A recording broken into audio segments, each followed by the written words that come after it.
All three college teams got a dub, and Kentucky won for Rudy, and the Chiefs put up a 40-burger. What else could you ask for? Welcome into Almost Entirely Sports. I'm Joshua Brisco. That's Rudy Salazar. And we got 3 hours for you, even though we're starting at 8 tonight. That's right. We're going 8 to 11 with a couple of our absolute favorites. I've got standing energy today.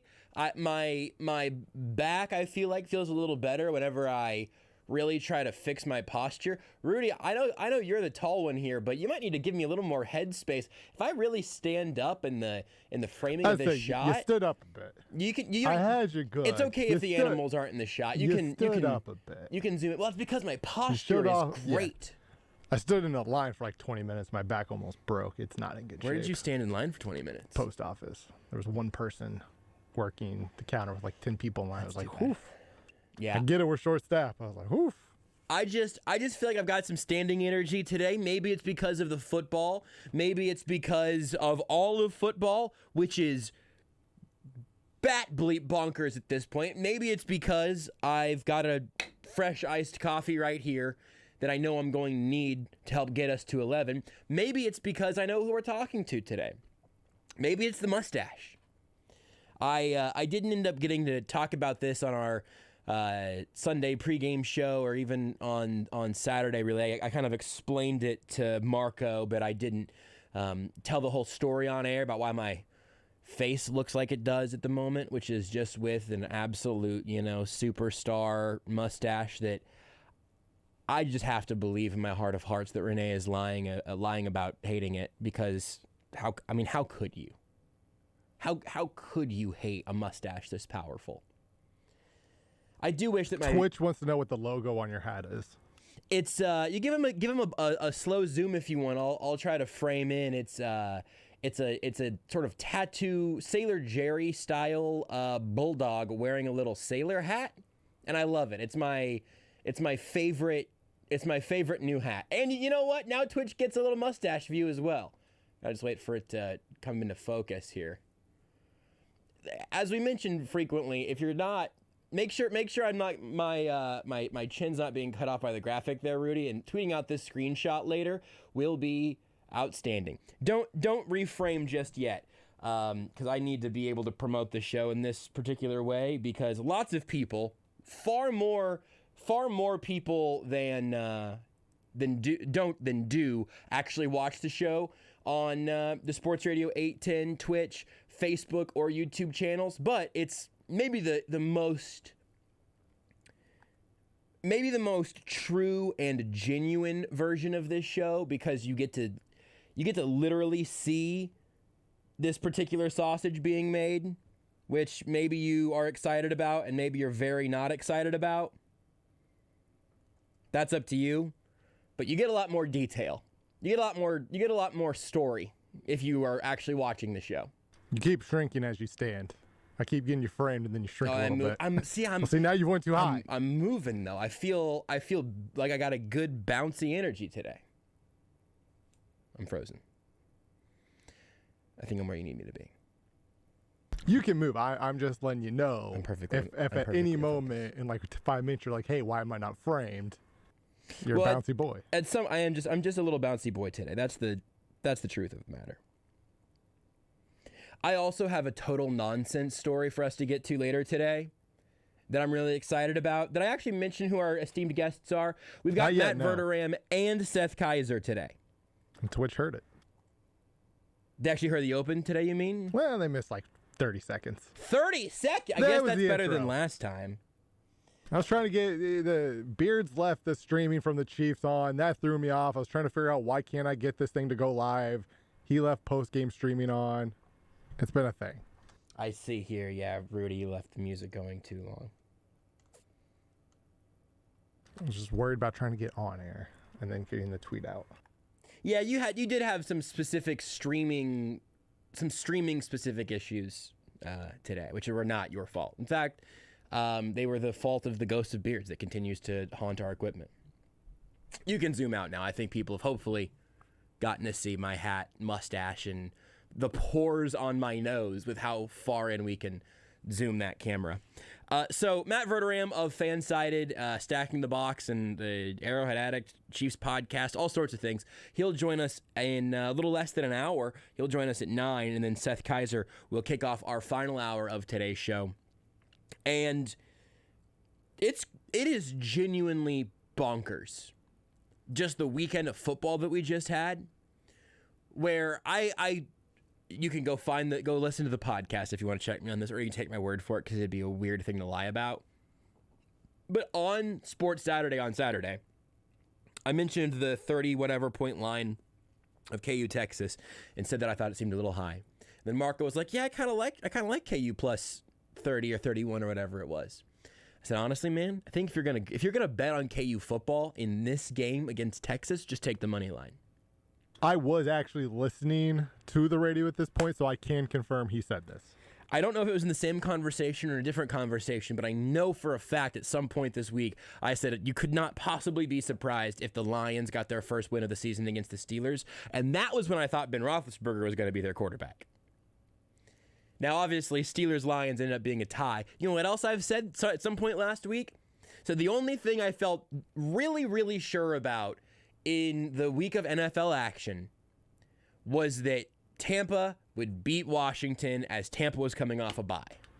Dan Campbell might become the first person to ever lose 16 games as a player and then 16 games as a coach. Was he on that team? Yeah. Oh, no, it would have been worse if it had been like 2 0-win seasons. But now he could potentially go have 2 16-loss seasons. Well, it still could be 2 winless seasons. Yes. I guess but I mean not 2. Yes, like a not undefeated, but the opposite of undefeated. What is their winning percentage? Do you basically have to get half a win for that, right? Like just in the standings? I mean, you don't go 0-17, so even though it's like maybe it's still a 0 winning percentage, like we all know they tied a game, they don't lose every game. I'm going to ESPN.com. I'm gonna check this. You heard of ESPN.com? It's a website on the internet. I don't know why I said that like that. I'm going to check the standings here. The Lions at 0-8-1 have a .056 winning percentage, which is presumably also what your record would be at 34 or something. 1-32, right? I was going to say like 1-32 probably, so yeah, about that. 32 is definitely the number that I was looking for. Wow, my goodness. I wanted them to win that game so bad. I really did. But just, again, quick refresher, but then we'll talk plenty of Chiefs all night, obviously. Because that's the most fun thing, and that's the thing you should want to take away from all of this. It's exciting. It felt good. Even just watching the game, we were talking about it, me and Rudy and Beards' ghost that still haunts these halls. And my life. That's true, too. And we talked about it on the post-game show. Like it just felt good to watch a game that played out that way. It felt good to not constantly be looking over your shoulder waiting for the other shoe to drop. It felt good to talk about the Chiefs with a little bit of definitiveness. And I don't think that it would be terribly wise to say that Sunday night's game is a perfect indicator of what the rest of this season is going to look like, because the NFL is packed with things that just simply don't make sense. 1 week sample sizes, and in a game like football where you only have now 17 games in a regular season, all of the randomness and all of the ways that a single penalty or a single drop ball can totally change the fortune of the game. Mike Hughes, nearly put the Chiefs behind the 8 ball on a punt return that was great, and then the punter knocked it out. It was probably too late at this point, but if Deshaun Jackson walks into the end zone instead of spinning a little bit and having the ball punched out by Rashad Fenton, how does that game change? Tyreek Hill literally caught a pass and dribbled the ball off of the ground and just dribbled it backing up and then had the ball again after he had a forced fumble there. Which is, by the way, that is the whole part of talking about turnover luck. It's the whole reason that it was a conversation in 2019 and 2020, saying the Chiefs were lucky with turnovers isn't really a value judgment. It's just like, oh yeah, I mean, look at these potentially interceptable passes. Mahomes was having less than the average number of those caught, right? Whatever. I remember going back and doing some of the numbers earlier this season and saying, hey, the Chiefs have this many fumbled balls this year, but they have had a disproportionate amount of them recovered by their opponent. They were due for some good luck. Rashad Fenton made a great play, but I'm also going to say good luck just for that to work out. And also for Tyrann Mathieu to be the guy closest there, right? Just some good luck. Tyreek Hill having the ball punched out, dribbling it, catching it again, good luck. Some of those, again, Fenton's was a great play that also you need to also be lucky. And the Chiefs have been a horrifyingly unlucky team this year. Just as a refresher before we get neck deep into Chiefs Raiders, the Ravens got,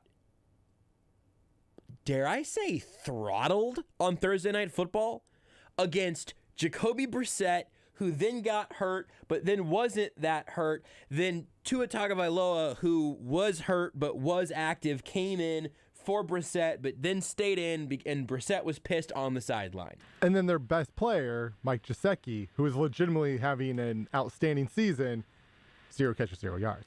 Zeros. I know he's good because he's been on the fantasy team, but like he's been good. He's been, dare I say, sick. Dare you say. Gesicki and TJ Hawkinson, I know, combined for 0 total fantasy points because of fantasy football. Weird week for those guys. But that we just described, that beat the Ravens, who were 6-2.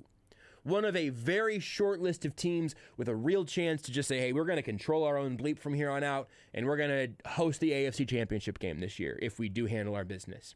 They got, if not throttled by the Dolphins were in control that entire game. If you would have flipped team names and jerseys and everything, you never would have thought for a second that the Ravens were going to make a comeback there. Last week, the Cowboys lost to the Broncos, also decisively. This week, they beat the Falcons by 40 points. The Broncos lost to the Eagles 30-13. The Cowboys beat the Eagles earlier in the year. You want to do the transitive property? I can't. The Chargers, and the Broncos for that matter, started this season really, really well. They lost at home to the Vikings, the Chargers in this case. I really thought the Chargers had like turned a corner as a franchise. I did too! And then they lost to Kirk Cousins. The Packers get Aaron Rodgers back, struggle their way to 17 points, and blow out the Seahawks because they shut out the Seahawks. Russell Wilson came back for that. Russell Wilson came back and put up 0 points. Seahawks got shut out for the first time in like a decade. I used to say that like Green Bay was like my biggest fear with Patrick Mahomes, right? Like you win a Super Bowl, you never really get close. And now I've realized it's not. It's Seattle. Because like they won the Super Bowl, they still have the quarterback, and they're just bad. They are a bad football team. And I don't think that'll ever happen to the Chiefs, but like that's become like the biggest fear, right? That is a panic nightmare, yes. Yeah. I already mentioned that the Buccaneers lost to Washington. Taylor Heineke just has Tom Brady's number. The Lions, as so many do. That's right. It was great to see the greatest quarterback of all time get to play against Tom Brady. Ryan Fitzpatrick wasn't playing. He's still hurt. Lions and Steelers ended in the grossest tie I've ever seen, and it was incredible to watch. Jared Goff, oh God, I'm trying to remember what it was now because I saw his stat line at halftime. He was like 10 for 13 for like 20 yards or something like. It was something ridiculous at halftime. He finished with a terrible game, but his halftime was like crazy ridiculous. It was one of the worst quarterback performances from two teams combined, especially, that I think I've ever seen. Sean McVay might be an underrated coach when you think about what he did with Jared Goff. And then also got destroyed by a team that is struggling. Last week, the Arizona Cardinals beat the San Francisco 49ers so bad that the Niners people I follow on Twitter were all ready to fire Kyle Shanahan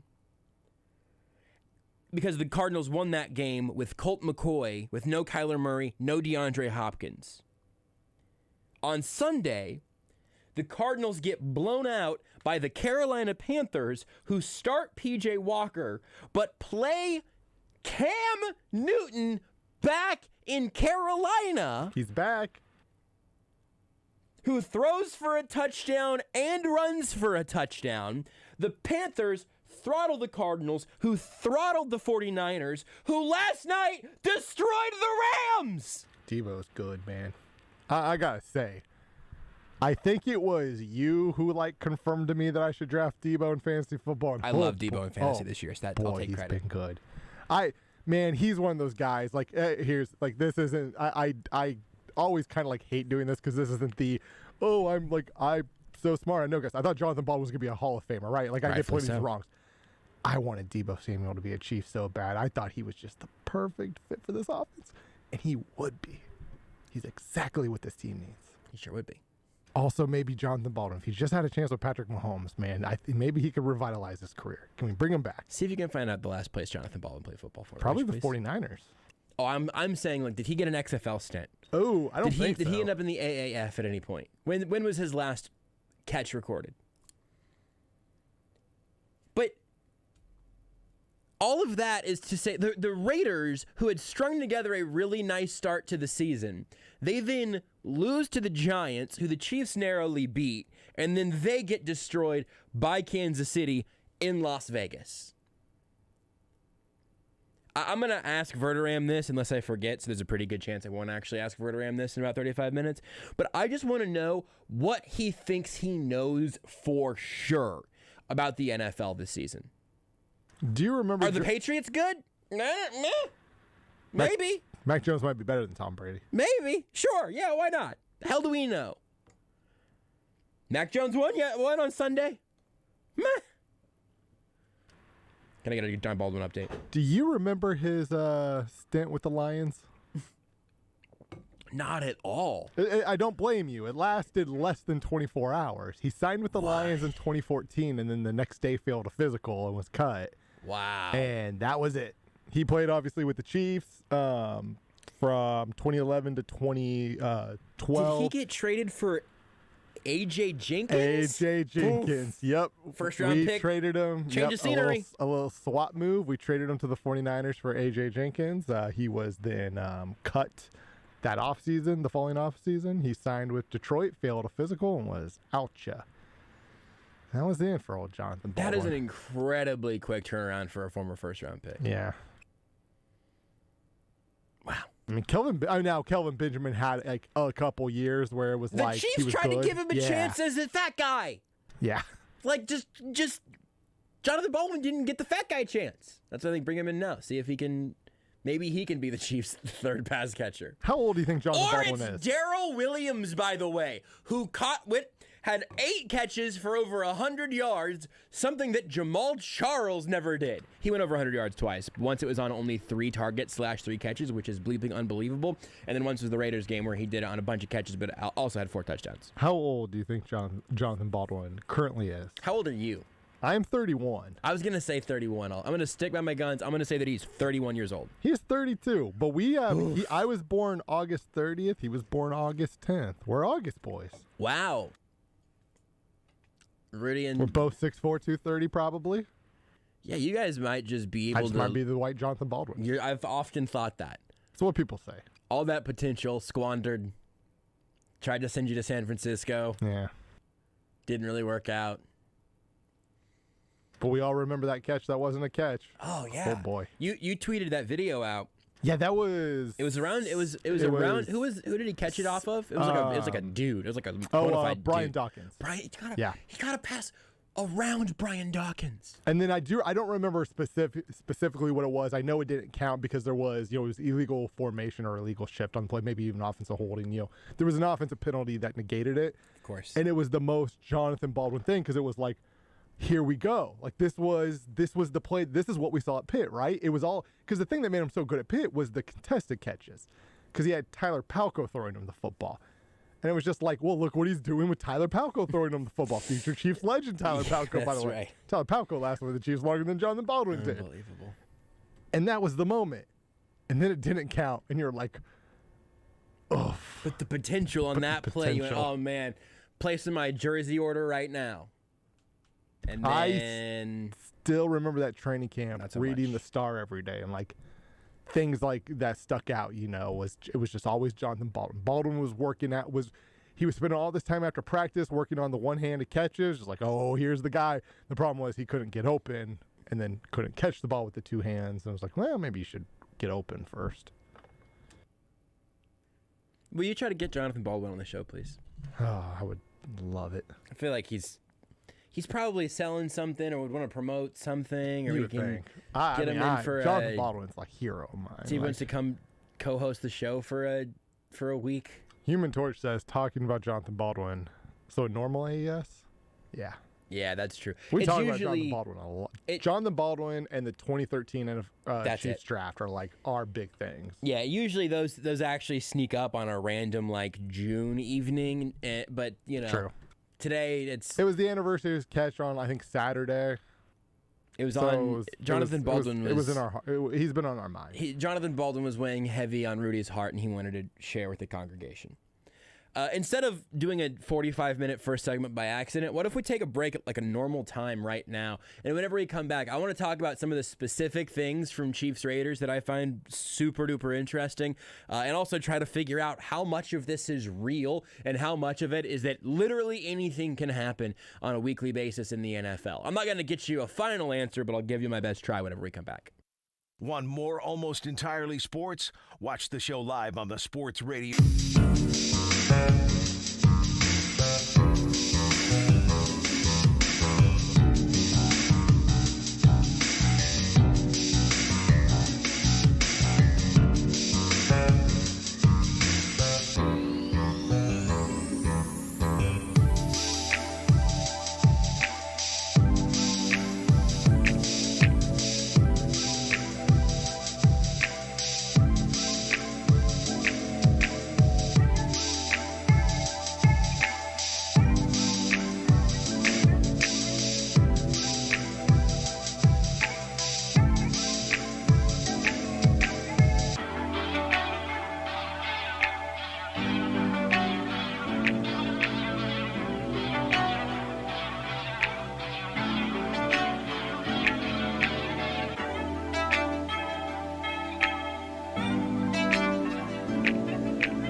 is Almost Entirely Sports with Joshua Brisco. But that's not where this show makes its money. You guys know that. We make our money talking about the Chiefs. And dunking on people on Twitter. On Sports Radio 810 WHB.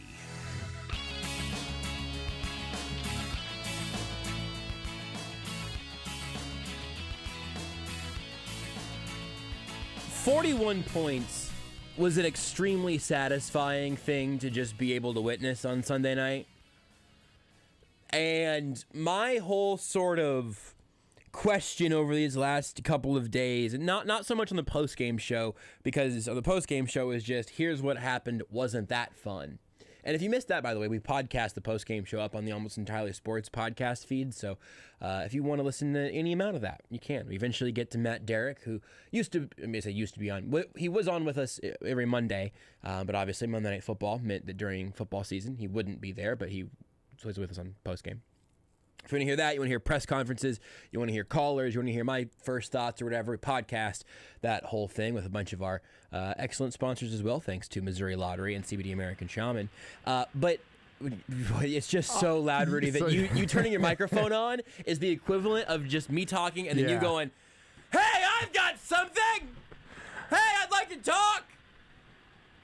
I wouldn't, interrupt you unless No, it I was know. vitally important. No, I understand. I can't confirm this, obviously, but Jason Ringer on the YouTube says that Jonathan Baldwin's a lender for home mortgages in the Phoenix area. I can't confirm that, but I kind of want to believe it.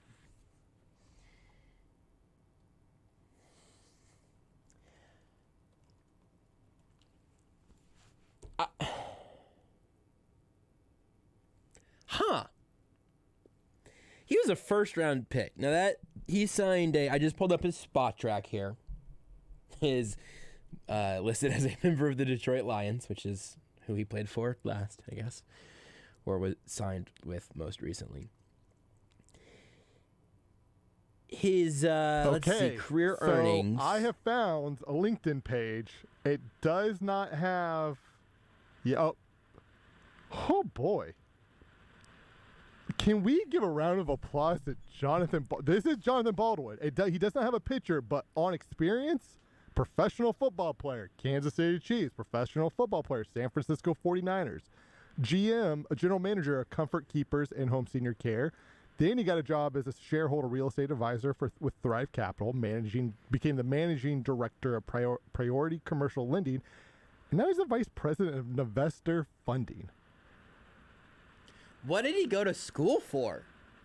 What is his education on there? What was his major? He got a bachelor of business administration, and then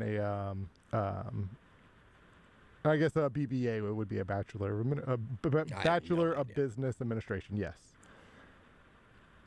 I mean, Jonathan Baldwin. His career earnings, according to Spot Track, are just a hair under $6 million. Now go ahead and chop that approximately in half. And look, I mean, you get that $4 million signing bonus as a rookie. You're expecting to probably have a long NFL career. I could definitely see you blowing more of that money than you meant to. But I wonder if he's out there grinding just to keep busy, or he's the vice president of a company. So yeah, it sounds. I'm even wondering, did some of this money end up going into him like starting a company or something? It seems like he really spun this forward. Yeah, and according at the very least to, again, LinkedIn, sometimes people don't always, update. It says he's currently both the managing director of the Priority Commercial Lending and vice president of Investor Funding. My guess is he stopped being that first job when he got the vice president of a different company. Sure, that would make sense. But, updating my LinkedIn still says I host Almost Entirely Sports on ESPN Kansas City, I think. It happens. Kudos, Jonathan Baldwin. I mean, they're based out of Tempe, and they have a secondary location in Manhattan Beach, California.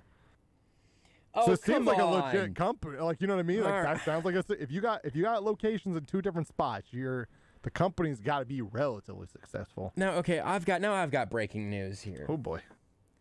Pro Football Talk just.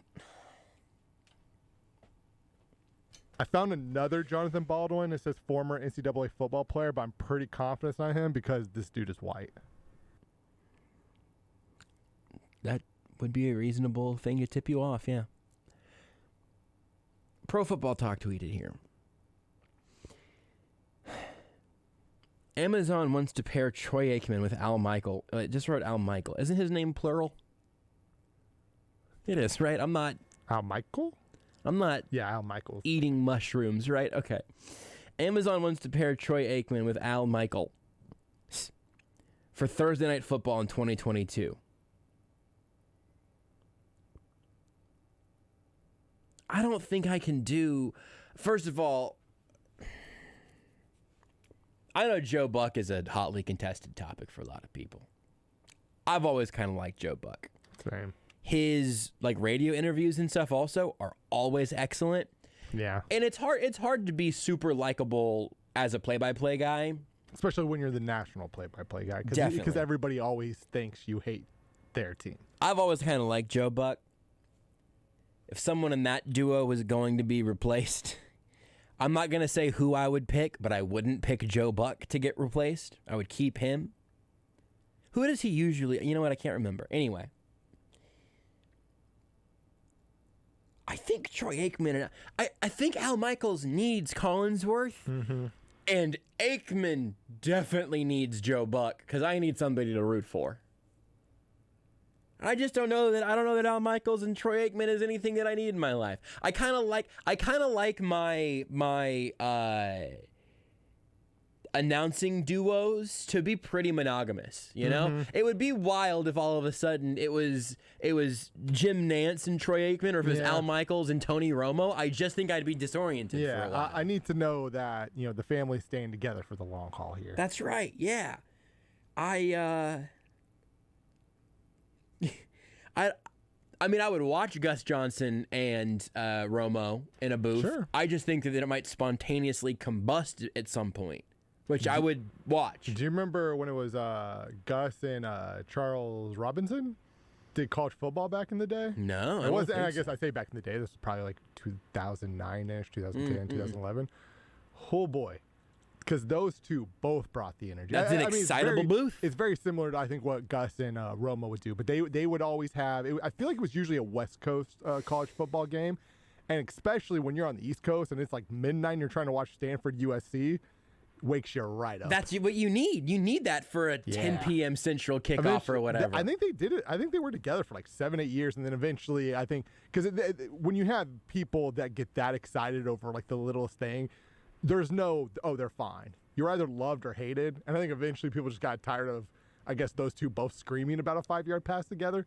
I loved it personally. Yeah. I was like, yeah, give this to me. And just imagine Gus Johnson just going, Mahomes, down the sideline, Hill, got him! And then it just pivots immediately into Tony Romo just going, wow, Gus, what a shot down the right side by Mahomes. Charles Davis, not Charles Robinson, by the way. I honestly knew you didn't mean Charles Yes. Robinson, but I wasn't sure who you meant, and I just was trying to help keep it moving. I mixed those two up just because their names are their first names both start with Charles, and I don't see them enough to like always remember them right. I'm pretty sure Charles Robinson's a white guy. And Charles Davis is a black guy. Yeah, but it's just I was just about to say you could use your John Baldwin rule from earlier this segment. Like, I don't see either of them a lot, right? It's like I see a tweet occasionally, or I hear the voice, but I don't necessarily see them very often. So I frequently I know who they are. I just mix up the names. I was pretty sure that Charles Robinson did not do college play-by-play with Gus Johnson at any point. However, since I didn't know the duo, I did not know who you had in the booth with Gus Johnson. Certainly not enough to correct you on it. But, that's what Twitter and Twitch are for. I don't think Twitch even knew. I just realized, I was like, I'm pretty sure I'm wrong here on Charles Robinson, because I do this frequently. You think that somewhere in there you might accidentally get it right. One of these days. I don't think that I have a particularly nuanced limited fake Gus Johnson, but I do just think that just screaming a name down the sideline, name, got him, is all you need. It works for anybody. Yeah, the door in here keeps blowing open. The wind keeps catching it, and every time I think it's a ghost. Which maybe it is. Maybe it's Gus Johnson coming in to just go, Herbert, down the sideline, Allen, got him! I just feel like that's it. I just feel like that's the whole impression. I mean, it's pretty good. I feel like he should get one of those one of those like progressive commercials with Ooh, Baker Mayfield, yeah. but it's just sort of Baker's just doing like yard work on the Yeah. field, right? Just like walking down the sideline, picking up some trash, and Gus Ooh, is just I in the like booth, that. just like yelling and screaming, Or losing his mind. You want to do a Geico one or something. You want to someone else wants to get in on that particular game. Just have Gus Johnson sitting down at the family dinner table on Thanksgiving, and it's just the turkey passed down the side of the table over the gravy. Grandma got it. Somebody's had to have done this at some point, right? Because this just feels like a no-brainer commercial. Like it could be for literally anything. Just Yeah. Gus Johnson doing the play-by-play. Like I feel like a decade ago, somebody had to have done this commercial. And if not, someone should do it now. Yeah, that's wild. It's really freeing being here with the building being 100% empty. Yeah. Because and I have to thank my standing energy that I've continued throughout 2 segments of radio now. I really think the standing energy and knowing that this building is as empty as a haunted house on November 16th. Halloween's coming up. No? About 11 and a half months. Yeah, not Coming up. in the traditional sense. It's not, It's but almost here. Right around the corner. Renee's probably ready to start decorating for it. So. You got the Christmas decorations up yet? No, because so we're going to. I'm a God, we're big not going to talk believer- about Chiefs Raiders at all until I'm a Verderame gets here. big believer. You gotta wait till after Thanksgiving. So we're going to Florida to see my family on Monday after Yes. the Chiefs Cowboys game on Sunday. Because I plan my life around Chiefs games, Yeah, which we have is to. right, which isn't really surprising, but it is just. I don't know But- that anyone listening would have immediately understood why I'm doing my life this way. By the way, we got really good schedules, Yes. like for the Chiefs, because again Yes. they play obviously this Sunday, and then they don't play Thanksgiving weekend. Mm-hmm. But then also heading into Christmas, they obviously play on Sunday the 26th. But that previous week they play on the Thursday, so there's that full Friday all the way until the 26th off. and Chiefs got a good broadcasting schedule. and their Monday night game against the Giants was the day after Halloween. yeah, Huge. Chiefs got a very good broadcaster, like local team media Yeah. schedule. But we're going to Florida over Thanksgiving, and I think that as soon as we get back to the house from that trip, I think Renee's gonna just have like bags of tinsel, just start throwing, just not even taking them out of the package, just closed bags of tinsel, just thrown around the house. Do my guess. Usually, sorry, my back just like had a spasm. Wow. That hurt. Oh wow. Okay, Rudy's playing hurt today. So usually, yeah, like when we go, especially when we go to my mom's, it's usually have dinner, and then after dinner, that's when you start setting up the tree. And that's mostly for the kids. Little kids love putting Well, the tree with your together. back, Right? with your Oh, back, I you're ain't not gonna be touching any no help tree. this year. I mean, fortunately, this tree, let's be honest, it's plastic. It's not heavy, but like I ain't touching no tree.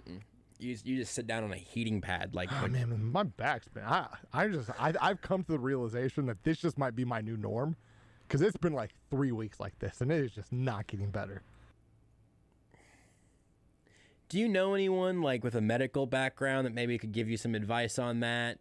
Maybe even refer you to like a chiropractor or something. I don't know. Is I anyone took a in your, healthcare class once. anyone in your life, Let me tell you about our healthcare system. doctor Ooh, boy. or a nurse or anything?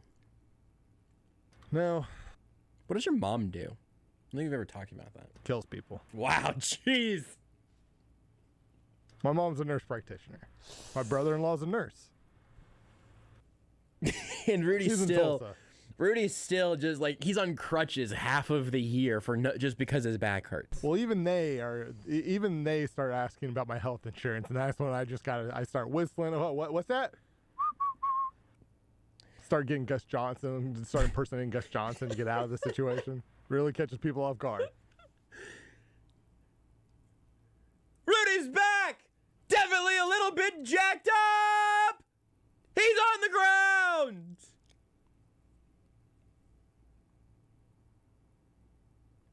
I don't mind an early Christmas decoration. 'Cause Christmas is my favorite. You know, like my birthday is 2 days before Christmas, so December for me, like I start drinking on December 1st, and I might stop by January 2nd if I'm lucky. You know, that just December is just a month of, you know, getting absolutely hammered, celebrating the birth of our sweet baby Lord Jesus. Just sort of the two main things, family and friends and gifts and God. being horizontal for 4 straight days, you know? That's what Christmas means to me. What were we talking about? I had a thing that I thought we were going to get to, and it was, I mean, like, I started this segment by literally, like, reading the score of Chiefs-Raiders. Chiefs-Raiders. Offense, it was nice that we finally saw the offense. Like, it felt like a Chiefs game. That was the broad point. We watched the Chiefs game. It felt like a Chiefs game. We weren't worried about the Chiefs. It just was a Chiefs game. Chiefs are back. Well said. Let's take a break. Did you know you can listen to Almost Entirely Sports anywhere, anytime? Well, you can. Just search for...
This is Almost Entirely Sports with Joshua Brisco. If you call the football the Duke, are you a D-bag? On Sports Radio 810 WHB.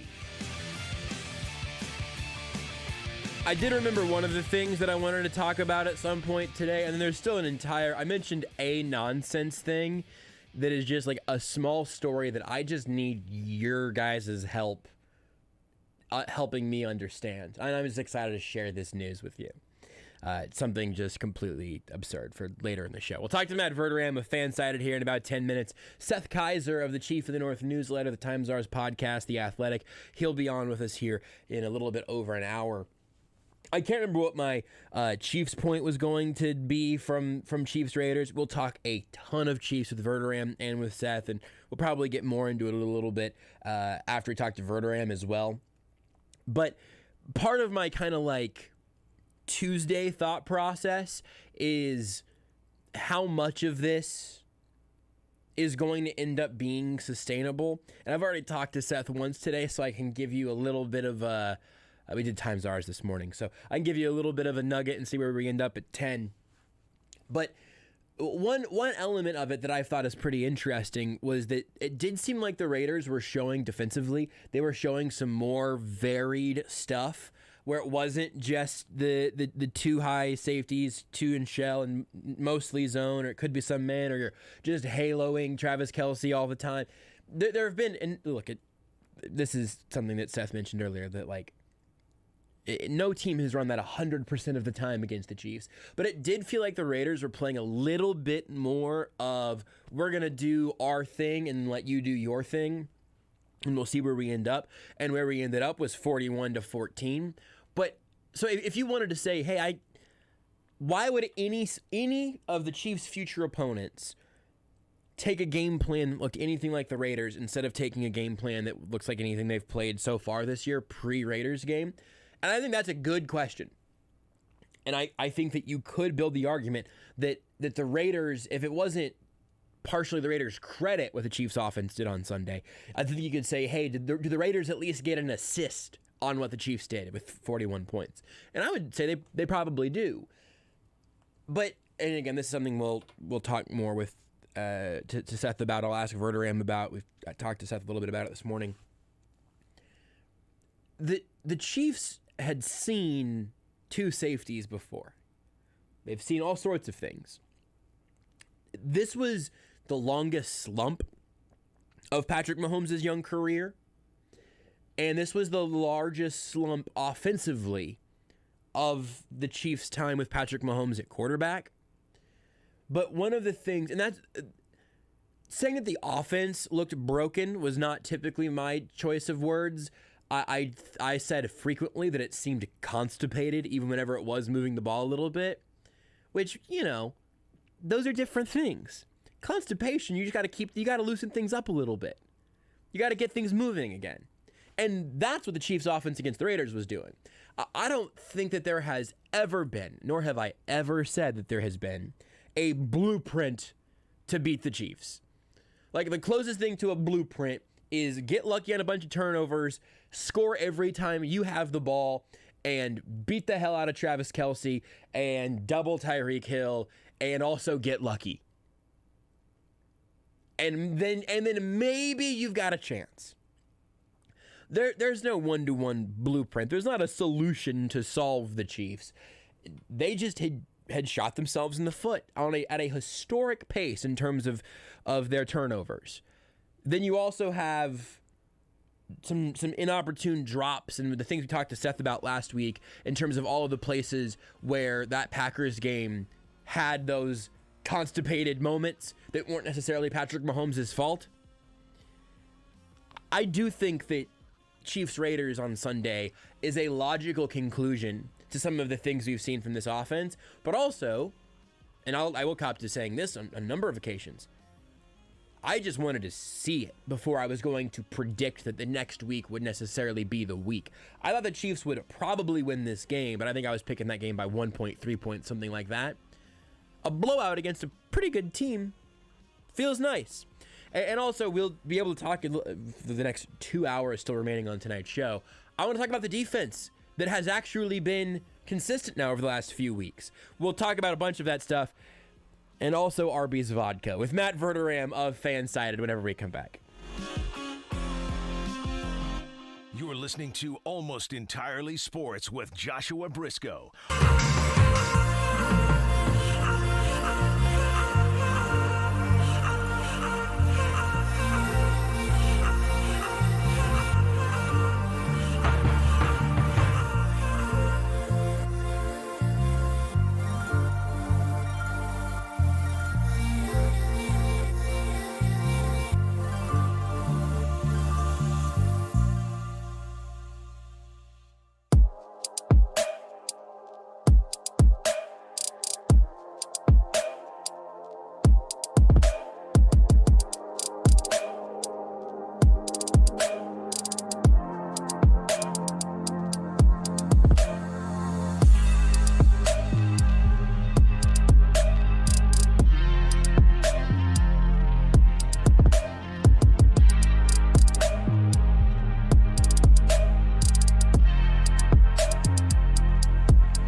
listening to Almost Entirely Sports As you're eating it, you're sobbing because you know you're ashamed of yourself. with Joshua Brisco. But then afterwards, like the complete and utter shame sets in.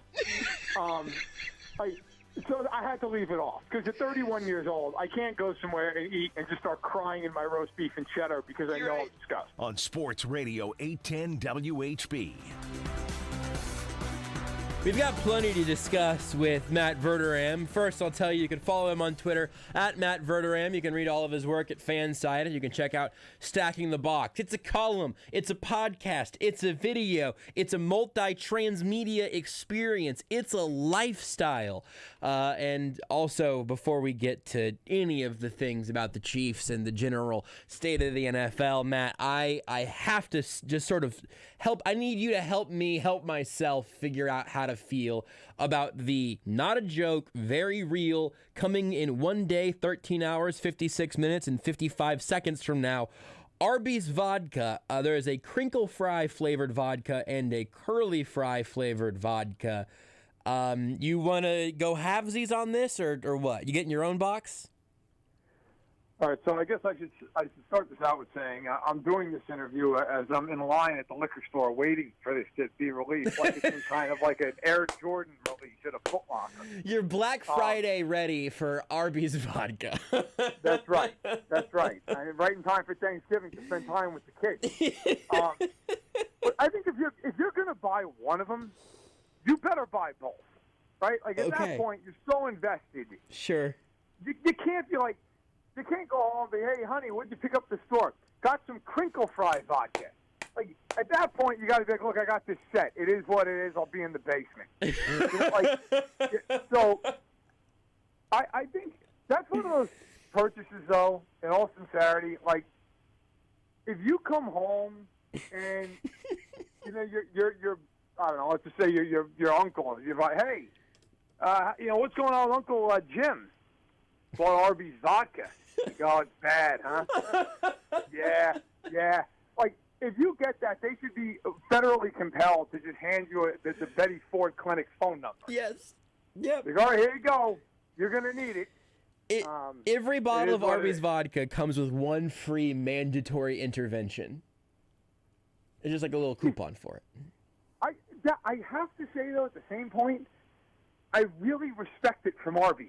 They were just like, you know what? Somebody's going to do it. Like, we're going to get revenue out of this. And I know, like, if I was if I'm 33 now. If I was 21, 22 years old in college with nothing else to do, and Arby's vodka was like $12 for a handle, I'd absolutely do it. I have no shame in admitting that. I'd be like, you know what? That's hilarious. I mean, look, back then, like now. First of all, I'll be the first to say, I am not somebody who really I've never gone to the liquor store for like 5 times in my life since college. It's not my deal. If I drink, it's usually at a bar. Mm-hmm. But, you know, if I were to go get a bottle of vodka at this point in my life, it would be, I hope at least a halfway decent bottle of vodka. Like, it's probably for an occasion. You know, in college, you went to the local liquor store, and whatever was the cheapest bottle of vodka, you're like, that's it. That's what I'm getting. And so if Arby's hit that price point, I don't care if it's flavored like roast beef. Like, I'm getting it. It's going to happen. See, you say you respect it, and I do too, but I would have respected a beef and cheddar flavor a lot more, just because that's a much bigger called shot. That's a much bigger swing. Are you a Bloody Mary guy at all? I'm not. I don't like tomato juice or anything, but I've seen people say this could be a Bloody Mary mix. I'm not either. My she wouldn't like me saying this. My mother... big fan. Okay. But yeah, so we certainly grew up around the Bloody Mary. No, it never appealed to me. I'm not. If I go out, I'm boring, man. I'm having like a rum and coke with a lime or a Moscow Mule. Because those are delicious. Those are wonderful drinks. That's okay. They're simple. They're not going to get screwed up. You know, I will say this. What did I have? It was like Apple Crown Royal. Mm-hmm. That was actually really good. That was like part of the mule. But yeah, I mean, I'm not the person who's going to go out and order like an $18 mixed drink. Yeah. That's just not. I mean, which I'm sure is shocking to the audience. That's just not going to happen.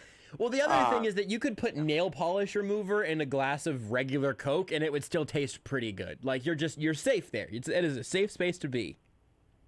Yeah, the thing that does always crack me up, though, is when you go and somebody, like, you're sitting at a bar, and especially if it's like a Buffalo Wild Wings type place, there's like a lot of food on the bar, and somebody's ordered, and I'm not hating on this because I've been this person, but like you order like a double cheeseburger with fries and some tots and like God knows what else, right? Like the meal is like 8,000 calories. Yes.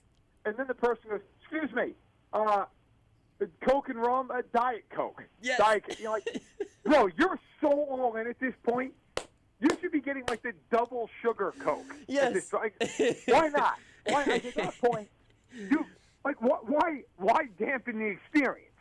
But I digress. At that point you need to get some recreational insulin and just have a needle hanging out of your arm as you're eating, what you've just laid out there.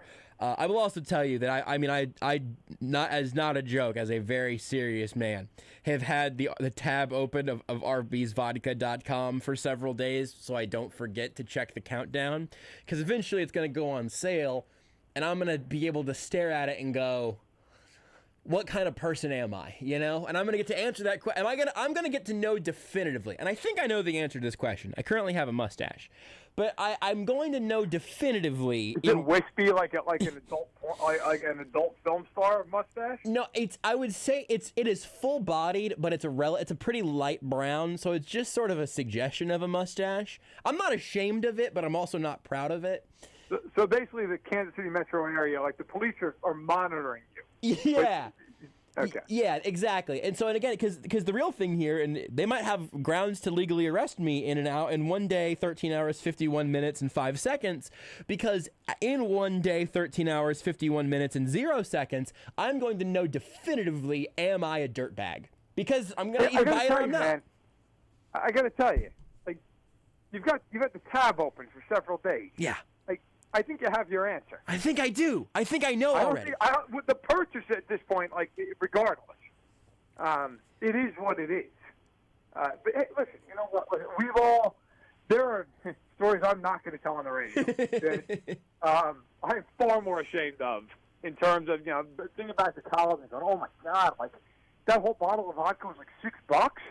I mean, there were some times I look back on and go, ooh, that was a questionable choice. But Arby's, you're drinking curly fried flavored vodka. Somewhere along the line, you made a bad turn. Yeah. And that's something you're going to have to grapple with. And I don't know what you mix it with. If it's not, I don't know. That's ground that I can cross in a day, 13 hours and some number of minutes and seconds.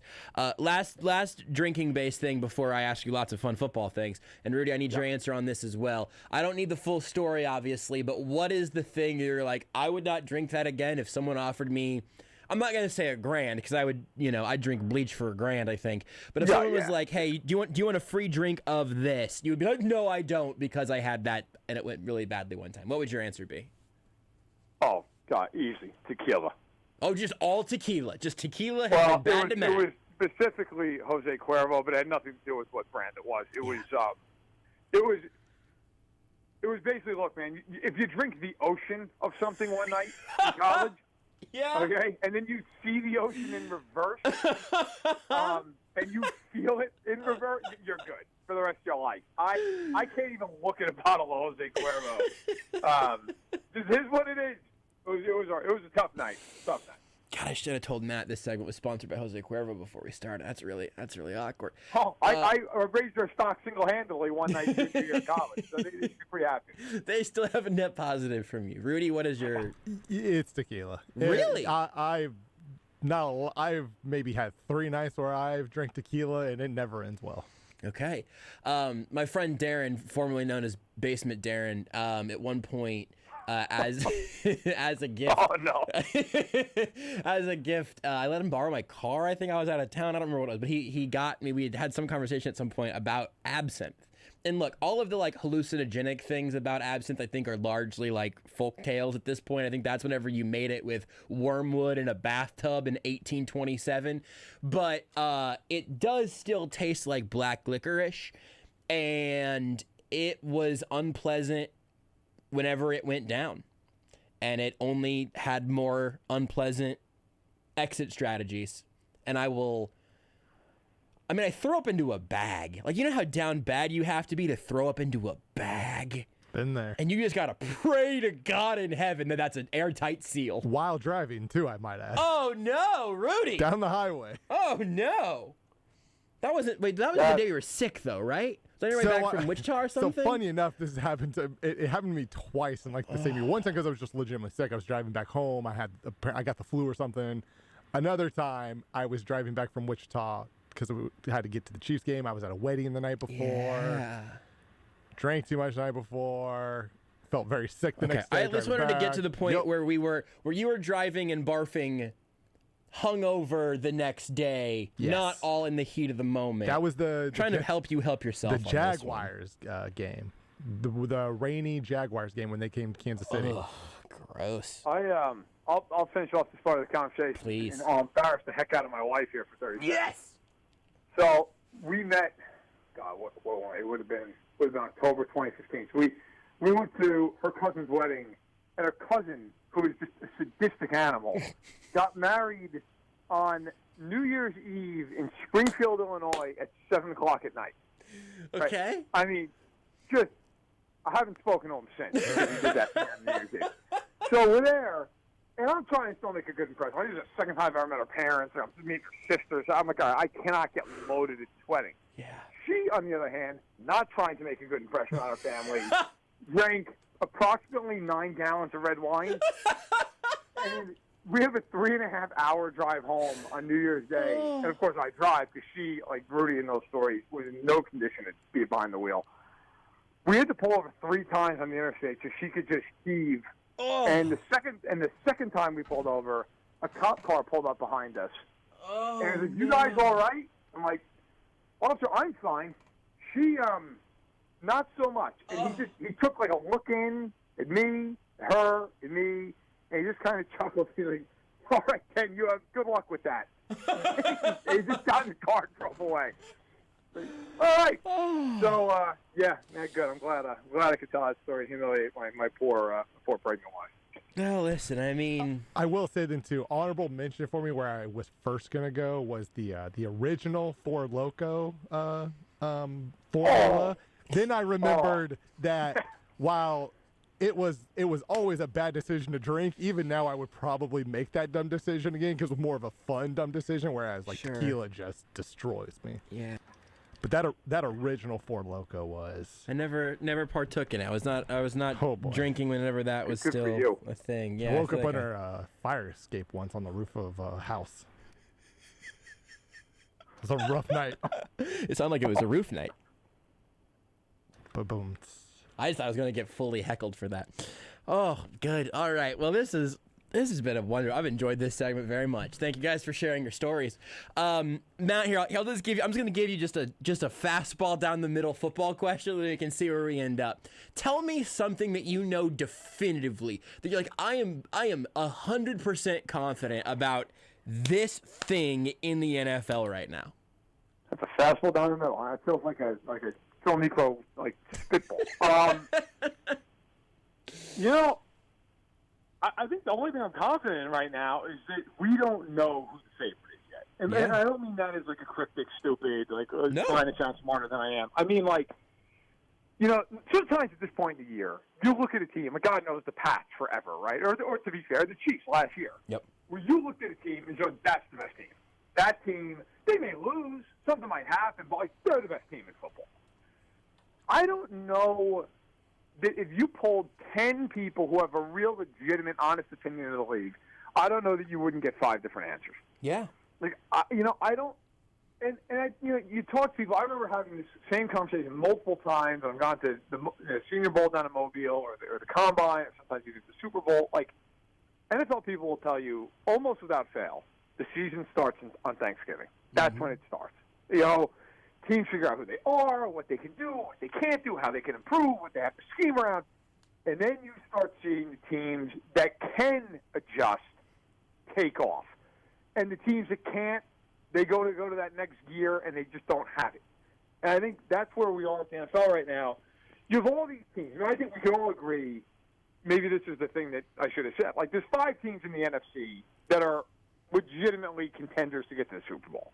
Right? Arizona, the Rams, the Cowboys, the Packers, and the Bucs. Mm. I don't think anybody else is even remotely a threat to do it. Yeah. The AFC, you take out a couple of the real bottom feeders, you know, the Jets, Texans, the Jaguars, whatever.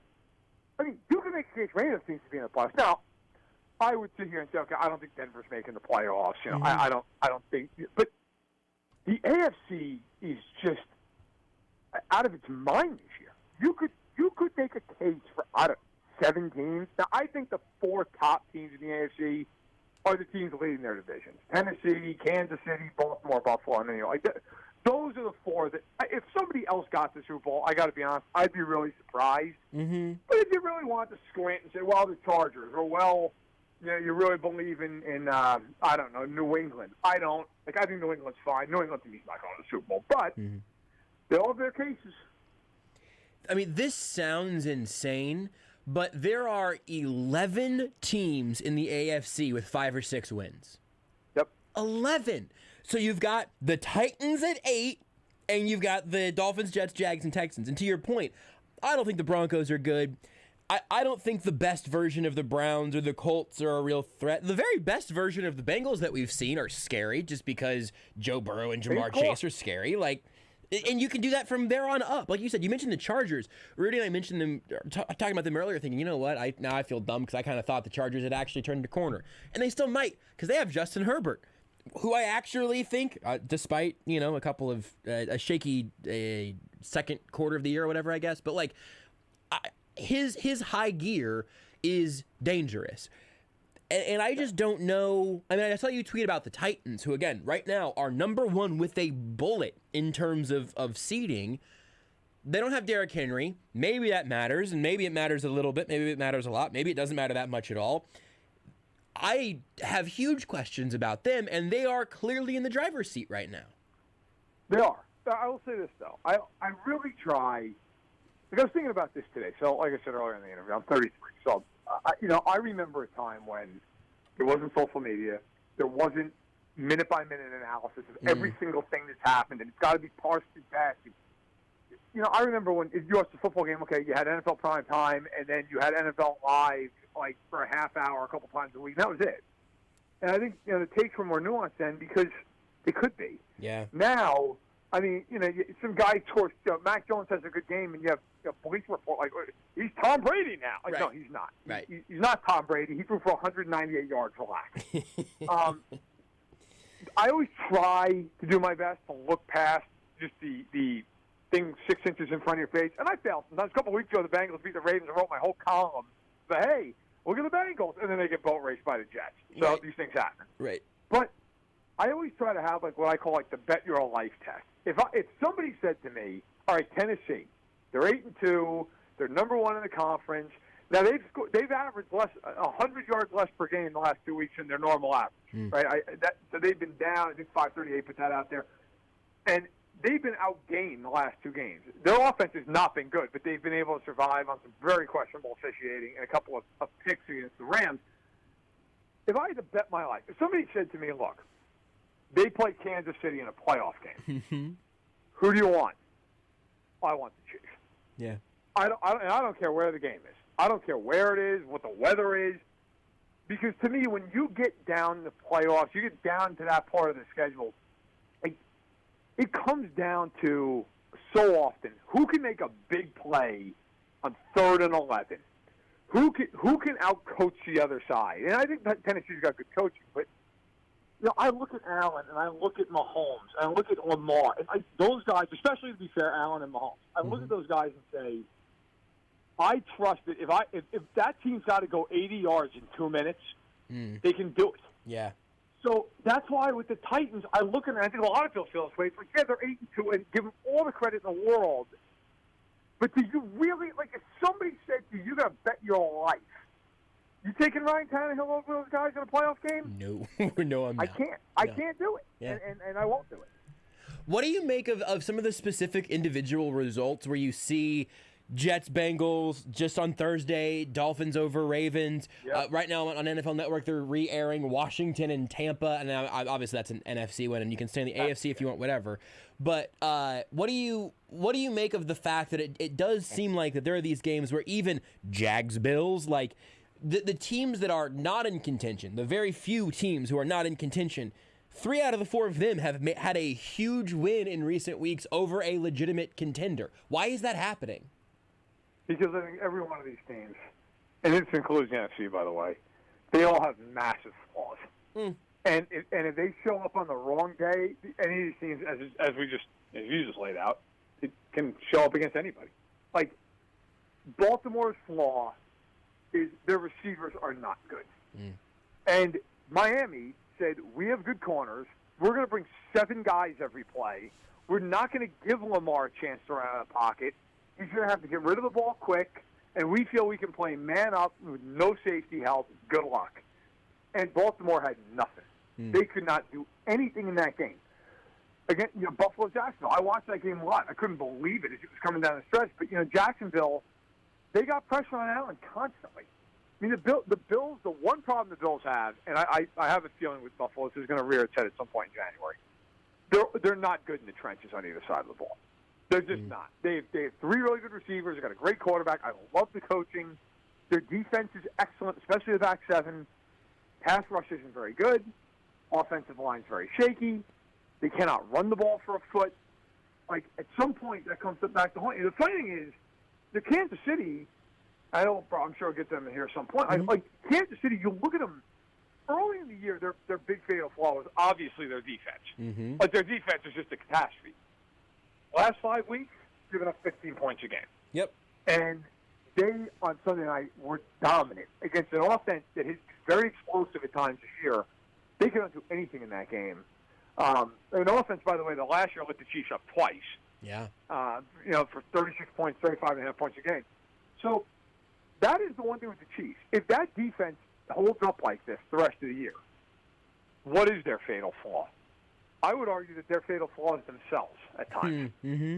Turnovers, penalties, that's it. That's the one thing, if I'm the rest of the AFC, I'd be a bit terrified of. Yeah. If that defense is good, like Mahomes is not going to be their fatal flaw in January. Yeah. That's not going to happen. So, did they beat themselves? Well, you better hope they beat themselves. Because if they don't, good luck. Yeah. I don't know who else is going to match up with them.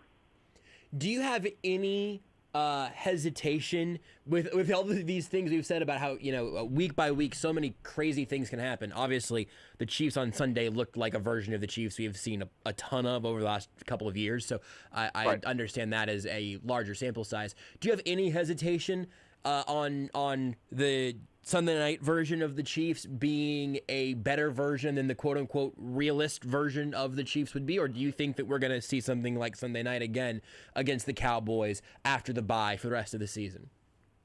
Obviously it's impossible to say, but I think I'll put it this way. I think that the Chiefs on Sunday night showed the best version of what they are. If they can piece games together like that, I don't care who they're playing, they're going to be almost impossible to beat because that defense now is much faster with all these younger guys playing. They can cover man on man. They're getting pressure. They moved Jones back in, and we've all seen all the different changes they've made in a linebacker as well. Offensively, their problem offensively is they just beat themselves. Yeah. Turnovers and penalties. They lead the league in turnovers. They're second, I believe, offensively in penalties. If they don't do that, they're a juggernaut. They're just so hard to stop. They have so much going for them. And in the playoffs, you'll look at them and go, all right, well, who's got anywhere near the experience they do? I mean, Baltimore's experience in the playoffs is just losing all the time. Tennessee and Buffalo have gotten AFC title games, but who have they got pounded by in those games? Yep. So, I don't know. I mean, the Chargers have never even been to a playoff game with this current iteration. It sounds weird to say this. It's the same true of New England. I would be almost scared. Honestly, I think New England would be the scariest team for one reason. The guy on the sideline. Yeah. You could just have a game with him where he just comes up with something that for 3 quarters you have no idea what to do. Yeah. But, I think the Chiefs will play better here going forward. They're very healthy. And the defense has been playing like this now for 5 weeks. Mm-hmm. I mean, really, it's just been like, can the offense get over this, what I thought for all this time was really a crisis of confidence. I mean, they just looked almost shell-shocked. I think they're going to play really well going forward. I think they've just found themselves again. And this Dallas game's interesting because Dallas cannot get a pass rush. So he's going to have time to throw the ball. And if that's the case, I expect a lot of points in the game. Well, so, let's go Chiefs defense looking ahead to the Cowboys game because, like you said, I mean, this has been a consistent thing for the Chiefs defense, and you can say, it was against Taylor Heineke and Daniel Jones and Jordan Love, and again, the Raiders, I think, have the best offense of that group, I would think.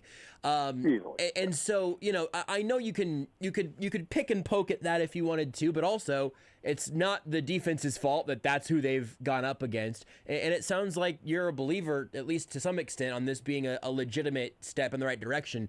What is it going to look like against the Cowboys? Because that is definitely a step up in terms of offensive talent across from them. You can make the case Dallas is the best offense in football. So this is going to be a huge test.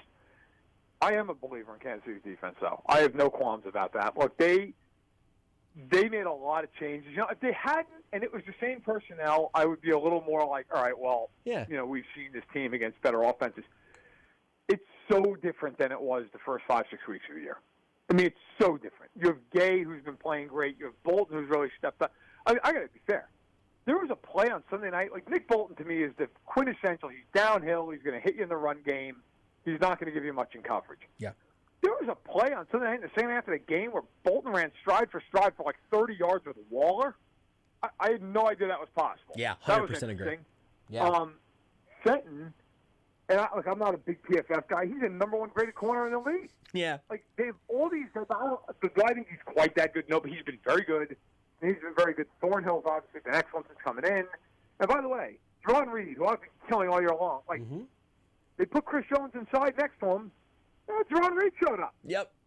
I mean, so all that stuff combined with a coordinator who everybody early in the year is like, they got to fire him. Come on. Look, the guy is one of the best 5 coordinators in football. It's okay. He'll figure it out. He has figured it out.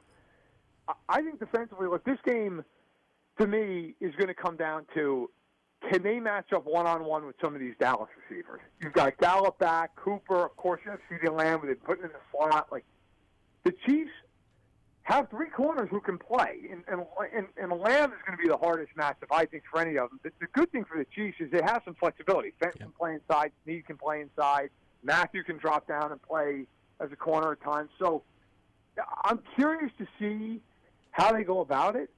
Maybe that just comes back and bites me. I'm not that worried about Dallas running the football in the game. Like, I think they'll be okay. I think they'll run decently. I don't think they're going to gas Kansas City, but I think the Chiefs are actually kind of uniquely okay in this game because I think they're going to play man. I think they can, at least slow Dallas down. Dallas is going to score 10 points, but I think they can mitigate it. Yeah, and I think that, again, whenever you can, it's funny because we spent so much time talking about and even asking Patrick Mahomes about pressing, but I whatever, you couldn't trust the defense to get 2 stops a game or whatever. But it's kind of funny to think about it the other way around of like, hey, the defense can actually afford to play man and to just try to win a couple of drives as long as they can trust that the offense is going to look like it did on Sunday and be able to put up some points of their own. Obviously, the Cowboys' defense, I mean, it's been a super interesting story of the last couple of years and the entirely defensive draft and sort of the evolution there. How good is that unit at this point, or how much do they still have to prove? Well, it's more athletic. Parsons is a really, really athletic guy in the front seven. So he'll do a lot of different things. And Diggs, of course, is probably the defensive player of the year and has 8 picks. I will say, though, them losing Gregory for this game is a big deal. That is a big deal in this game. That's like if Kansas City lost Chris Jones. Like, that is – and not because he's as good as Chris Jones, but he's easily leading the team in sacks. I believe he has 5 or 5.5. DeMarcus Lawrence is already out. He's been out. They do not get pressure outside of Randy Gregory. They just do not do it. And nobody in their right mind is going to blitz Mahomes. So they're going to get a whole lot of dropping. Now, I expect them to play more like other teams have, like cover 2 and man under and try to stop the Chiefs that way, which teams, of course, have had famously success with this year. But I think the one component of that is just like, they've got to get to him. If they can't get to him, I don't know that it matters. Like, now that Mahomes is back in rhythm, the offense is back in rhythm. The other thing, Trayvon Diggs has been great this year. If there's one thing you can do to him, though, it is double move him. Yeah. And if they can't get to Mahomes, the Chiefs are going to try to do that in this game. So, look, I think it's interesting. I think two really good teams. The line's at 2.5 in most places. It's right. It was 1.5. People bet Kansas City up. I think Kansas City is the better team when they play the way they can play. If they play the way they played Sunday, they're going to win. But that's a high bar. I mean, they played well. And then at the same point, you say, well, it's a high bar, but they also had a punter force a fumble against them. And Mahomes missed a wide open touchdown to Robinson. I mean, they could have scored 50. So we'll see. But I think Kansas City actually matches up fairly well in this game, despite maybe what you'd think just right off the top looking at Dallas' offense. Last thing here, maybe we can get people to go check out your power rankings with this in mind. Give me just one team right now that you say, the most people are wrong about where this team belongs. Underrated, overrated, whatever, and you can go check out his full power rankings right now on FanSided. I guess coming off this week, I would say New England. Like, people need to calm down. Okay? Look, that's fine. Give them all the credit in the world. They killed Cleveland. By the way, Cleveland, just dig the grave at this point. I mean, Mike, that team... No team has more hype. Them and the Chargers every year. Every year you're like, oh, right, no, they're not good. Although I think the Chargers actually are halfway decent this year. The Browns are just like, that's nice. See them next year. But, the Pats were properly rated, and then this game happened, and it was national for a lot of people around the country. And it turns into this whole, like, are they a Super Bowl team? Like, no, they're not. Yeah. Like, I'm sorry. Unless Belichick has all-time, even for him, playoffs, they're not offensively gifted enough. Yeah. They're not going to beat teams. They're not going to beat a Buffalo or a Kansas City in a playoff game where, Mahomes and Allen are shooting lasers all over the field, and Mac Jones is like, hey, gain of 5. I'm sorry. Look, they're a tough out because of their coach. The other thing, I guess, really quickly, I'll say, I don't think Baltimore is nearly as good as their record. Oh, interesting. They should have lost to Detroit. Yeah. Like, and not even like one of those, like, they could have. No. They should have. They should have, yeah. To Detroit. They really should have lost to Kansas City. Yep. They should have lost to Indianapolis. I mean, you go down, they have lost to Miami. The Bengals killed them in Baltimore. And by the way, the Ravens, their last 7 games of the year after Chicago this week, 2 against Pittsburgh, 2 against Cleveland, at Cincinnati, Rams, Packers. Oof. Have fun, guys. Woo! All right. I like that called shot. You can go check out the power rankings. You can go check out Matt's NFL quarterback rankings. You can go through anything you want. You can go to his Twitter account, at Matt Verderame. He'll tweet out the links for your various places. That's on FanSided. You can check out the Stacking the Box podcast as well. The Arrowhead Addict podcast. I can't remember how often you're actually on that show, Matt, but I try to plug it whenever you're here. Okay, good. You can check that out, and there will be various people that you can listen to, like our friend Matt Connor, like our colleague Sterling Holmes. I'm not going to say friend because it's Sterling. Nobody does. But that's, but he's good for something. We're trying to figure out what it is still. Matt's going to have some content for you somewhere. Follow him on Twitter, at Matt Verderame, and you can go check it out. Thank you, Matt. I'll try to get us 2 boxes of the Arby's vodka, but if I just get the one, I'll pour off some samples for you, and I'll mail it your way. Thank you. It's that's what I look for in the holiday season. That will be my gift. We'll send a Christmas card, too. Thank you, Matt. Take it easy. I really am going to try to get this vodka. Like, that's not a bit, because I love trying weird. Everyone listening to the show knows this. Not getting the vodka. Yeah, it would be out of character. Yeah, that's right. It would tell, if I was like, hey guys, I didn't buy the Arby's vodka. Literally everyone listening would be like, yeah, I did. It's under the desk. Like, just show us. It's fine, man. Just drink it. I just don't know. How many carbs are in that? That's a great question. I guess I think technically alcohol does have carbs, but I just assume Arby's alcohol is just. I mean, it's potato flavored vodka. Like, it seems like there's got to be a carb in there somewhere. Listen, man. Whenever crunch some numbers, do some math. That's right. I'm gonna crunch some numbers. I'm gonna figure it out, and then eventually I'm going to get absolutely horsey sauce hammered off of some Arby's vodka. Greatest country in the world. Let's take a break. Whenever we come back, we'll talk about maybe some more Chiefs Raiders. I got to talk about something else I remembered earlier. I got a nonsense story that feels like it's a pretty close tandem with the Arby's vodka. We'll talk about something fun whenever we come back. Take the show with you wherever you go. Listen live on the...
right here at 3 on Sports Radio 810 WHB.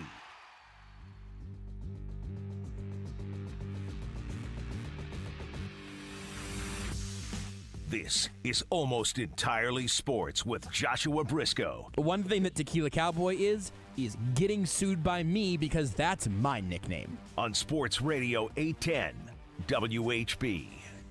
I've never, contrary to that liner, I don't want anyone to ever think those liners are non-canonical because those are the most canonical part of this show. If it's not in a liner, it may as well have never happened. I've never been a huge just like tequila drinker.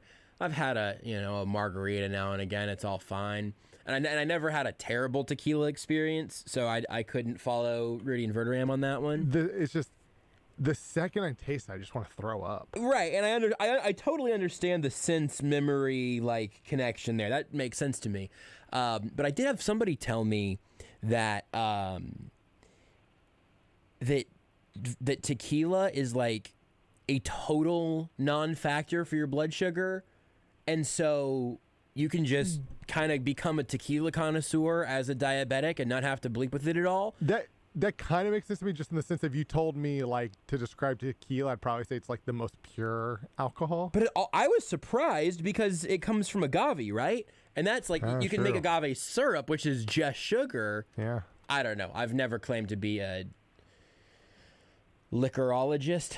Mixologist. I guess. I was trying to think about the process of making it. Yeah, that's like a cocktail. You definitely can't say the first part of the word cocktailologist. That's why mixologist has to be the word. Yeah. Because you cannot be... You wouldn't be a brewer, because a brewer does beer. That's for beer, right. That's why I said a licologist. I've been to, like, whiskey distilleries. A distiller. Distiller is the word. I mean, at least, certainly for whiskey. No, I think... you can distill vodka you for distill sure. everything, Yeah, right? I think so. Probably. Yeah. We're cool. Everybody listening right now, you hear how cool we are? Cultured and adult grown-ups. We know what we're doing. Yeah. What do you do for seltzer, do you think? You don't brew a seltzer, but it's...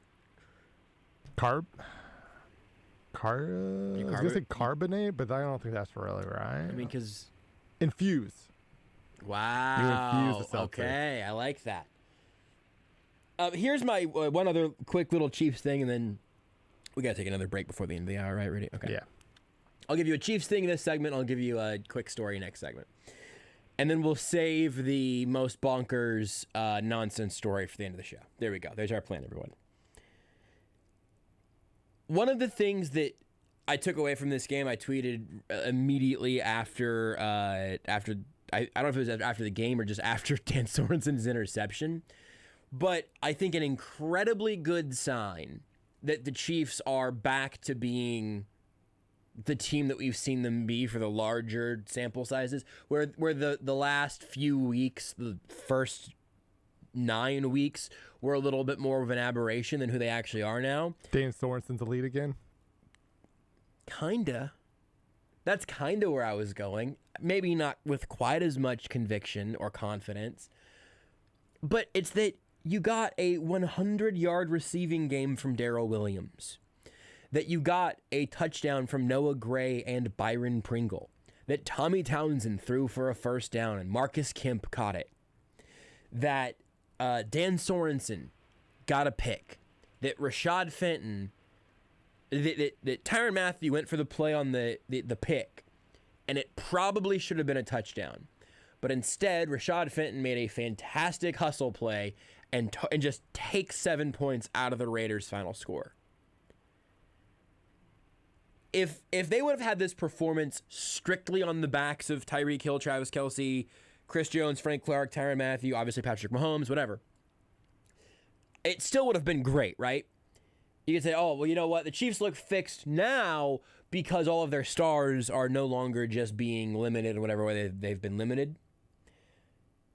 And the Chiefs will go as far as their stars go, right? This is not me telling you that actually Byron Pringle is the most important player on this offense with some crazy wonky math. Maybe you should get a few more snaps. I actually think he had the most routes run of the non-Tyreek Hill receivers. I think it went Hill, Pringle, Robinson, Gordon, Hardman, which is not a great development for McCole Hardman. But seeing the role players make impactful plays is a very good sign, because so much of these last few weeks, and again, look, we've got Seth Keysor in 15 minutes. I'll remind you of this then. Patrick Mahomes was dookie against the Titans. Everything was sort of sticky and sort of slow against the Giants, but the ball moved. Against the Packers, Seth will tell you, Patrick Mahomes was straight up good, but he didn't have help. He had his stars dropping passes or slipping on a third down, and no one else was getting open. And I think you can partially look to the play calling. You can partially look to the performance of the individual players. You can partially look to Patrick Mahomes being back on his bull bleep. All of that stuff all plays a part in it. But to know that you can go to Byron Pringle or Noah Gray for a big play in a big moment, that you can have Blake Bell pull off the quarterback sneak with his sneaky little motions, to know that that's in the repertoire, that there's some trust that can be given to your guys who aren't just 15, 87, and 10 offensively, or aren't just literally just Chris Jones defensively. To have everybody being able to actually chip in a meaningful way, I think is just about as important on the whole as it is to have the stars performing as well as they were. I think that was a missing part of the equation through the first 9 weeks of the season. Do you have something, Rudy? It seemed like you might, and then I thought we could also take a break. Yeah, so. I mean, I like it's. I guess a half point. It wasn't a fully thought out point, but I think part of Rudy, I'm sorry, we only have fully thought out points on this show. The reality is, like, part of being good is getting lucky, and part of that too is just the Chiefs have. Everybody likes to talk about. Well, the Chiefs are one of the most, like, the last couple of years, one of the most, like, top heavy rosters in the NFL. But the reality is, you could find moments throughout the last 3 years of guys. Right, we've seen McCole Hardman have those games. We've seen Byron Pringle have those games. We've seen DeMarcus Robinson have those games. Yep. You can find those games because that's kind of part of it, right? It's Daniel Sorensen having 2 turnovers in a game or something. Like, there's usually somebody, kind of like the unknown, step up and make plays, right? Like that's the Chiefs have done that the last 3 years, even though they have been a top-heavy team. I say that with quotations because to a degree they are, right? Like, like they rely on their best players because that's what good NFL teams do. Right, but I also think that if you're going to talk about top-heavy, you can also say, like, it makes being top-heavy in an extreme way, as the Chiefs structurally are, it does make it harder for you to find role players to contribute big moments because you are going in a lot of places stars and scrubs. This is going to sound like I overpraise Byron Pringle to over criticizing him, but, like, I don't know if Byron Pringle's on another NFL roster. Marcus Kemp probably isn't. DeMarcus Robinson hit free agency and no one was interested. Eventually he probably gets a cheap deal or whatever, but, like, all of those guys could have ended up somewhere else. They ended up with the Chiefs, and now they're in the system, and so they have that advantage. And so you need those guys to outperform their pay grade, and a lot of them did that on Sunday. We'll take a break. Seth Keysor in about 10 minutes. My story about my mustache whenever we come back. Want more Almost Entirely Sports? Watch the...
You're listening to Almost Entirely Sports. Justin Guile has a comment on the Facebook page and says, Josh, Beards, I love you guys. I never get to watch live because I'm at work, but I listen to the podcast. Please keep up the good work almost entirely. Thank you, Justin. With Joshua Brisco. It's so nice to hear that someone loves me still. Justin doesn't care that I didn't successfully get him into the Panic at the Disco show tonight. Justin loves me anyway. Thank you, Justin. On Sports Radio 810 WHB. Here's my story before we get to Seth Keysor in just a couple of minutes. I have a mustache currently. This was previously zoomed in on Twitch. I will post a screenshot of that later if I remember. And I've told people that I have this mustache by accident. And the logical response is, well, what do you mean you grew a mustache by accident? I didn't say that I grew it by accident. I have it by accident. On Friday night, I think it was, I said I was going to go ahead and I was going to trim my beard in pretty far. Just felt like it was a good thing to do.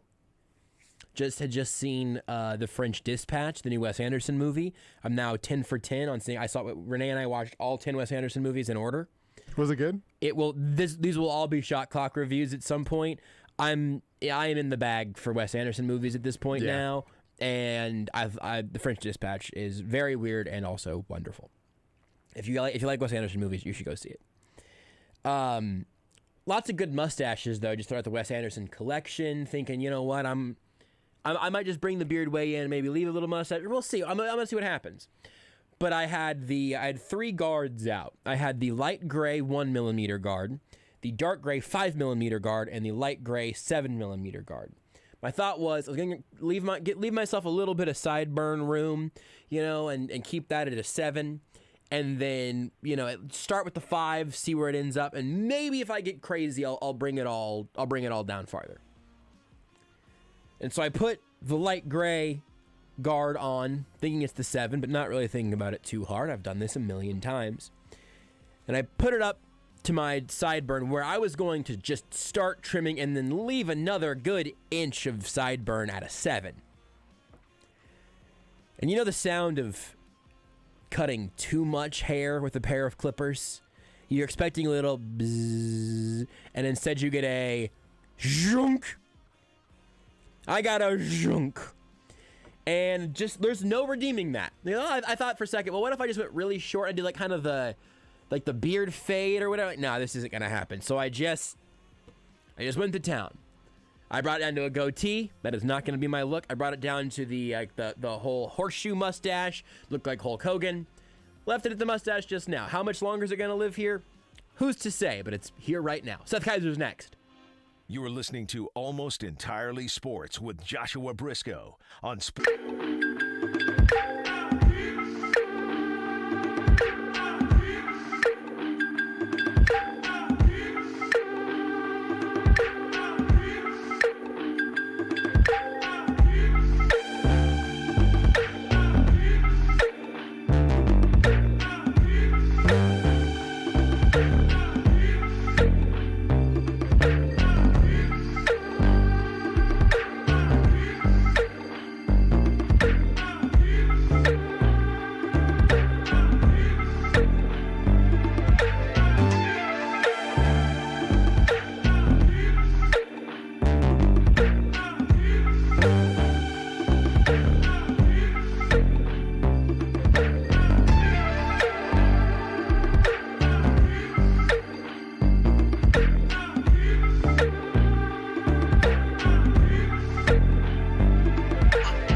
Sports.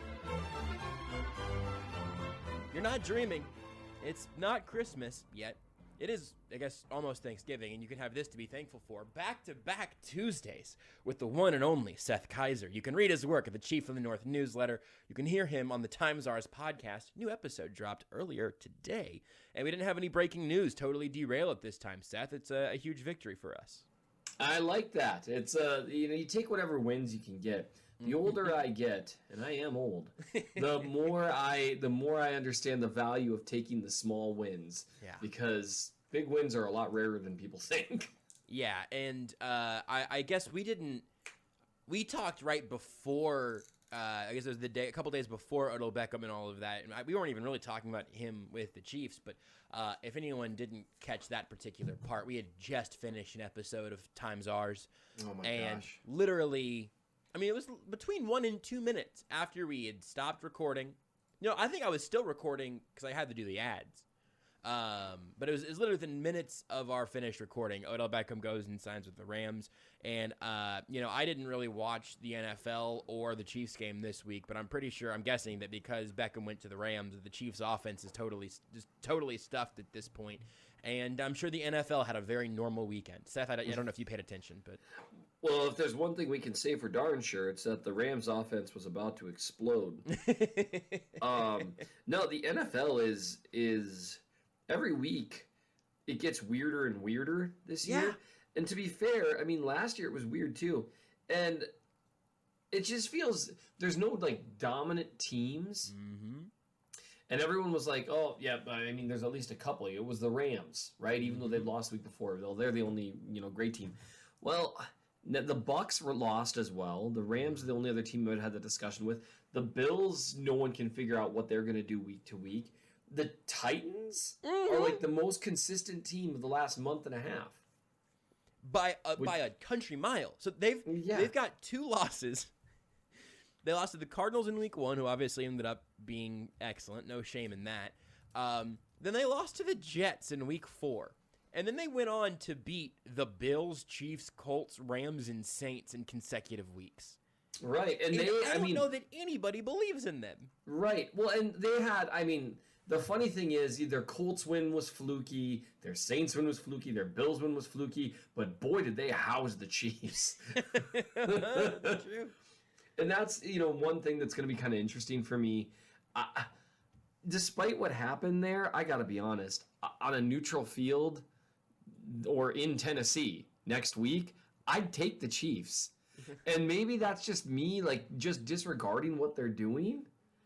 But maybe they need to win 4 more weeks in a row. Although I'm not really convinced that them beating the Texans or Jags or Steelers is going to prove much to me. The Patriots are playing pretty well, but they're another team that are they really that good? I don't think they are. They just destroyed the Browns. This is the weekend for weird blowouts. Yeah, you got the Cowboys, who obviously the Chiefs have next, and maybe we'll talk about them at some point. I don't know, but last week they got beat by the Broncos, who this week got beat while looking like orange circus peanuts. Got beat handily by the Eagles, and in turn the Cowboys went and blew out the Falcons by 40. Yeah. So the Eagles are better than the Cowboys. Although I'm pretty sure the Cowboys have beaten the Eagles already. The Cowboys, they're another team. What are they? Until last week, everyone's like, oh man, they're coming for it. You know what I mean? And then, and I just don't know. And I really think maybe this year, maybe I'm way off on this, but for most teams, and there's a caveat to this, for most teams, almost every team in the NFL at this point, it seems like styles make fights. The Rams, and they actually did a really good job talking about this, who got just blown out by the Niners. Like, it wasn't even close. Who the Niners last week, Kyle Shanahan's hot seat turned up to 9, and then they blew out the Rams. Yeah. And so the Rams are a good example of they're a team that has built themselves very around the modern NFL.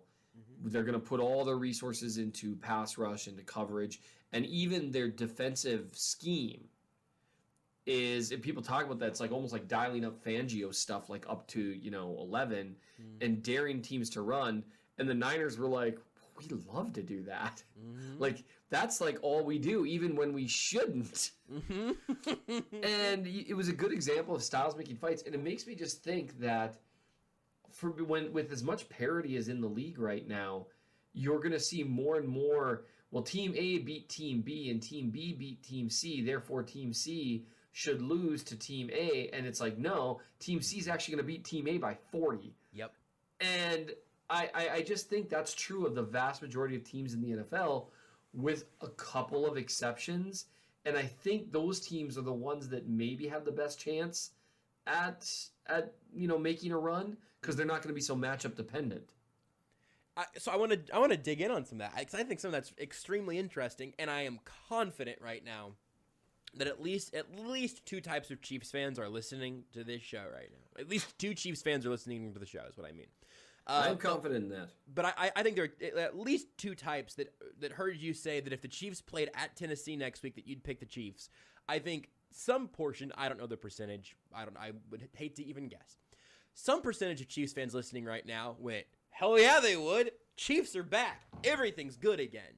And some portion of Chiefs fans would go, Seth, would you like to review? Would you need my Game Pass login so you can go rewatch Chiefs Titans? So Not that would help with Game Pass. That's a good point. That's fair. Would you like to watch the broadcast view again from somewhere?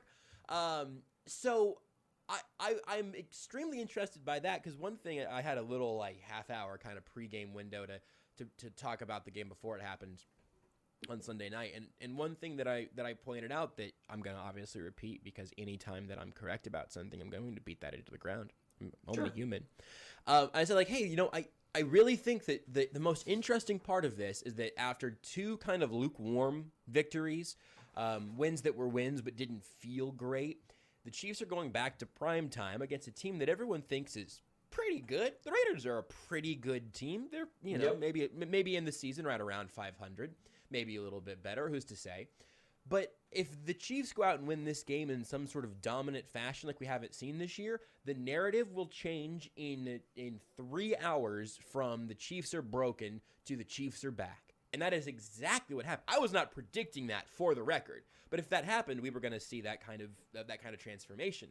So walk me through how much that game ended up sort of being validating to the Chiefs' continual spot in all of this to you, and why you would take them over the Titans if they had a rematch tomorrow. Sure. So it's not just the Raiders game. There's a few things that go into it. There's also the Packers game. Well, they didn't have Aaron Rodgers, and that's a conversation to be had. But the question that I would answer, what I would ask someone, because I love to answer questions with a question. It's what Jesus did, That's actually true, but I'm not going to dive into that now. Where do the similarities stop, Seth, between you and Jesus Christ of Nazareth? Similarities stop. The question I would ask someone is, do you believe the Packers are a good football team? And if they say yes, then I would follow up with, is the only reason they are a good football team is the existence of Aaron Rodgers? And most people would say no, right? A lot of people would say, well, their defense is good. At least people think it is. They shut out the Seahawks for the first time in like a decade, so that's another good tick on that. Which is quite interesting, right? 1 week after, well, it's no big deal. Their linebacker and safety play, that matters. So, are the Packers a Super Bowl contender or not? If you believe yes, then it's not just the quarterback, right? There are probably about half the teams in the league the Chiefs should be favored to beat if they have Chad Henne at quarterback. Because that's what Super Bowl contenders should look like. Now, does that make that win nearly as impressive because Aaron Rodgers is out? No, but it's still a good win. also what I saw on film against the Packers, and you and I talked about this all last week, where I was like, I'm not totally convinced the Chiefs weren't within, what was it, a gnat's hiccup? It was some sort of bug sound or a fly's Body fart function. or a spider's sneeze or one of those Yep, things. yep. And I remember, you hung on to it the rest of that Times Ours episode. couldn't let But it they go. really were extremely close on multiple plays. And I was like, I'm not so sure they were 13 points bad against the Packers, rather just being really unlucky, and in a different way than they'd been unlucky previously. And I think you saw that come to fruition against the Raiders, against a inferior defense, not a bad defense, but not as good as the Packers, and not as good in specific areas. Linebacker play, I'm coming to think, like really fast, really good linebacker play is huge against the Chiefs, especially with the way teams are playing them right now. And so it's not just the Raiders game, it's that's giving me more confidence in them. It's how the defense has played multiple games in a row, because it was easy to say, well, it's just Daniel Jones and the Giants, who, to be fair, in some other games have shown quite a bit of fight. Yeah, absolutely. And then, the Packers do have playmakers, and the Chiefs largely dominated up front that game too. Yep. And it's not like the Packers offensive line was all out, right? And then to see them do it against a good offense that has given them problems in the past, and then also, again, their offensive line dominating up front, those are the things that give me confidence. And the other thing with, like, the Titans, I just don't think Mahomes is going to play literally the worst game of his career again against them. Because he was bad. And we talked about it ad nauseum, so we don't need to talk more about it. But he was genuinely terrible against the Titans.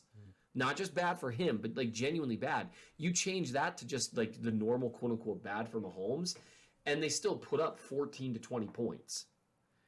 But he was just bad. Yeah. And so all those things kind of come together where you see the way they're playing right now. You see stylistically what they're doing. Those are reasons why I'm feeling a lot better. There's still some of those lingering issues that exist, and I'm going to feel even more better depending on how Sunday goes, because the Dallas things have been kind of culminating to this, right? Like, now we know, even if they lose to Dallas, because the Raiders game was it, right? It's like they lose to the Raiders, they've like hit like you almost got to run the table kind of territory and stuff. Absolutely. Now with the way things have gone with the rest of the AFC West, they can lose to the Cowboys, and I'm not sure they will, and I'm confident for a lot of things, but they can lose and still go into the bye week saying, okay, with the way the rest of the AFC West is looking, we don't have to run the table to make it to the playoffs. We don't have to, we got to win it, more than half of our games for sure. But then seeding kind of falls out the window, right? If you lose to Dallas, seeding kind of goes out the window. Right now, if they beat Dallas, you could have some conversations. Yeah, they're 7-4 going into the bye, and right now the teams in the AFC. Titans are 8-2, but the Bills are 6-3. The Ravens are 6-3. The Steelers are a hilarious 5-3-1. Gosh, that is hilarious. And so you see, there's an opportunity to move there. Yeah. And so I'm kind of curious about all that, but that's kind of like a summary of where I'm feeling in terms of optimism. Like, you can just kind of see it. There are two sort of splits that I want to explore here, and kind of two branches of that feeling. And one you talked about a little bit this morning on Times Ours, which again people should subscribe to wherever they get their podcast. But we can also dig in a little bit here. I will just start with this one of the game we saw on Sunday night. We did see the Raiders do a little bit less of the two deep safety stuff, and we saw the Chiefs taking advantage of all sorts of different defensive matchups and all of that. Explain to me where you're at in terms of the Raiders tried to get too cute, and that's a reason that the Chiefs were ultimately able to punish them to the tune of a 40 burger, and how much of it is just, well, the Chiefs just played their football again, and they've beaten cover two looks, two safety shells all the time in the past. This struggles were more new this year than the defenses were, if that makes sense. What is your split in terms of credit to the Chiefs and blame to the Raiders? I think the Raiders certainly should face some blame for some of the stuff they were doing. I would note that as much as people want to talk about cover 2, it's not like teams have only been playing cover 2 against the Chiefs. Right. It's been a high percentage, but it's not like it's been 90% of the plays, right? And there's a bunch of things that go into determining why a team succeeds and fails against various coverages and that kind of stuff. And so I'm going to kind of, after what we've seen now against the Raiders and what we saw to a much lesser extent because of some mistakes against the Packers, I really want to hammer on the fact that people keep talking about cover 2, and the Chiefs have played cover 2 for years. Like they've beaten tons of teams. Look, you can look at Mahomes' stats against cover 2 in previous years. They were really good against it. So it's not like this is something they've never seen. It's a very commonly seen thing. It kind of became the narrative because he played a couple bad games and people were trying to figure out why. But like the cover 2 narrative was a thing even when they were moving the ball at a historic pace, which they were through the first 6 games of the season, 5 games of the season. Yeah. They were just turning the ball over constantly, and that's not because of cover 2. And so I just don't buy into the narrative that much that this is this magical poison pill for the Chiefs offense.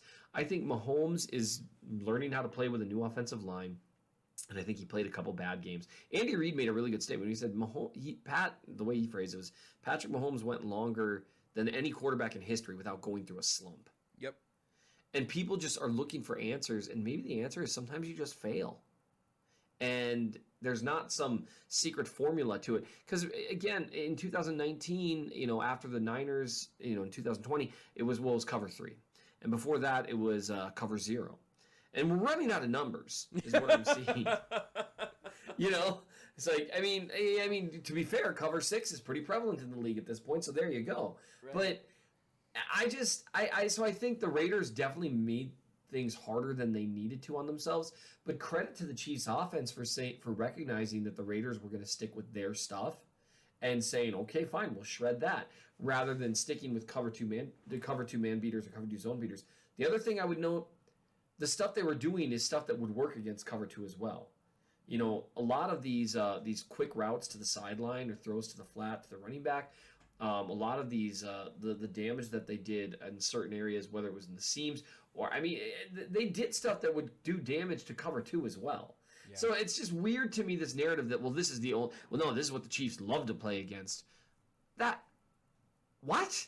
Like it just doesn't make sense to me. I do think the Chiefs, they have more of a third weapon problem, and when their third guys, the Williams of the world, the Hardmans of the world, the Byron Pringles of the world, when they play well, you see a difference. And so that, I think it's much more that. But we'll get a chance to see against a very good Dallas defense. And at a certain point, people are going to have to find some kind of new narrative to spin. Yeah. The third pass catcher thing I think is super interesting because I tweeted right after the game, like, I think maybe the best sign out of that game is that you got a huge performance from Darrell Williams. You got your Byron Pringle and your Noah Gray touchdowns. You got Rashad Fenton and Daniel Sorensen making huge plays defensively. Fenton has had a very good season. Sorensen's had a very poor one. But to have a couple of guys who are not one of your 3 or 4 stars or leaders on the unit or whatever, to have a bunch of those more role player guys making a big impact, off the top of my head, I can't really think of a time in this season when that's been the case. Somewhere in those first 4 weeks, maybe even against the Eagles, somebody else maybe had a larger role. I don't know. That game was basically Tyreek Hill, though, offensively. So that I think is super encouraging. But I also wonder if it might be part of your answer to the other path of that, which is that I think you said earlier that there's some stuff that's not necessarily 100% of the way back or there. Maybe that's also in part just needing to see things for more than one game. But strictly offensively, what are you thinking, hey, this still isn't quite right, or this is something that I'm still a little bit skeptical of?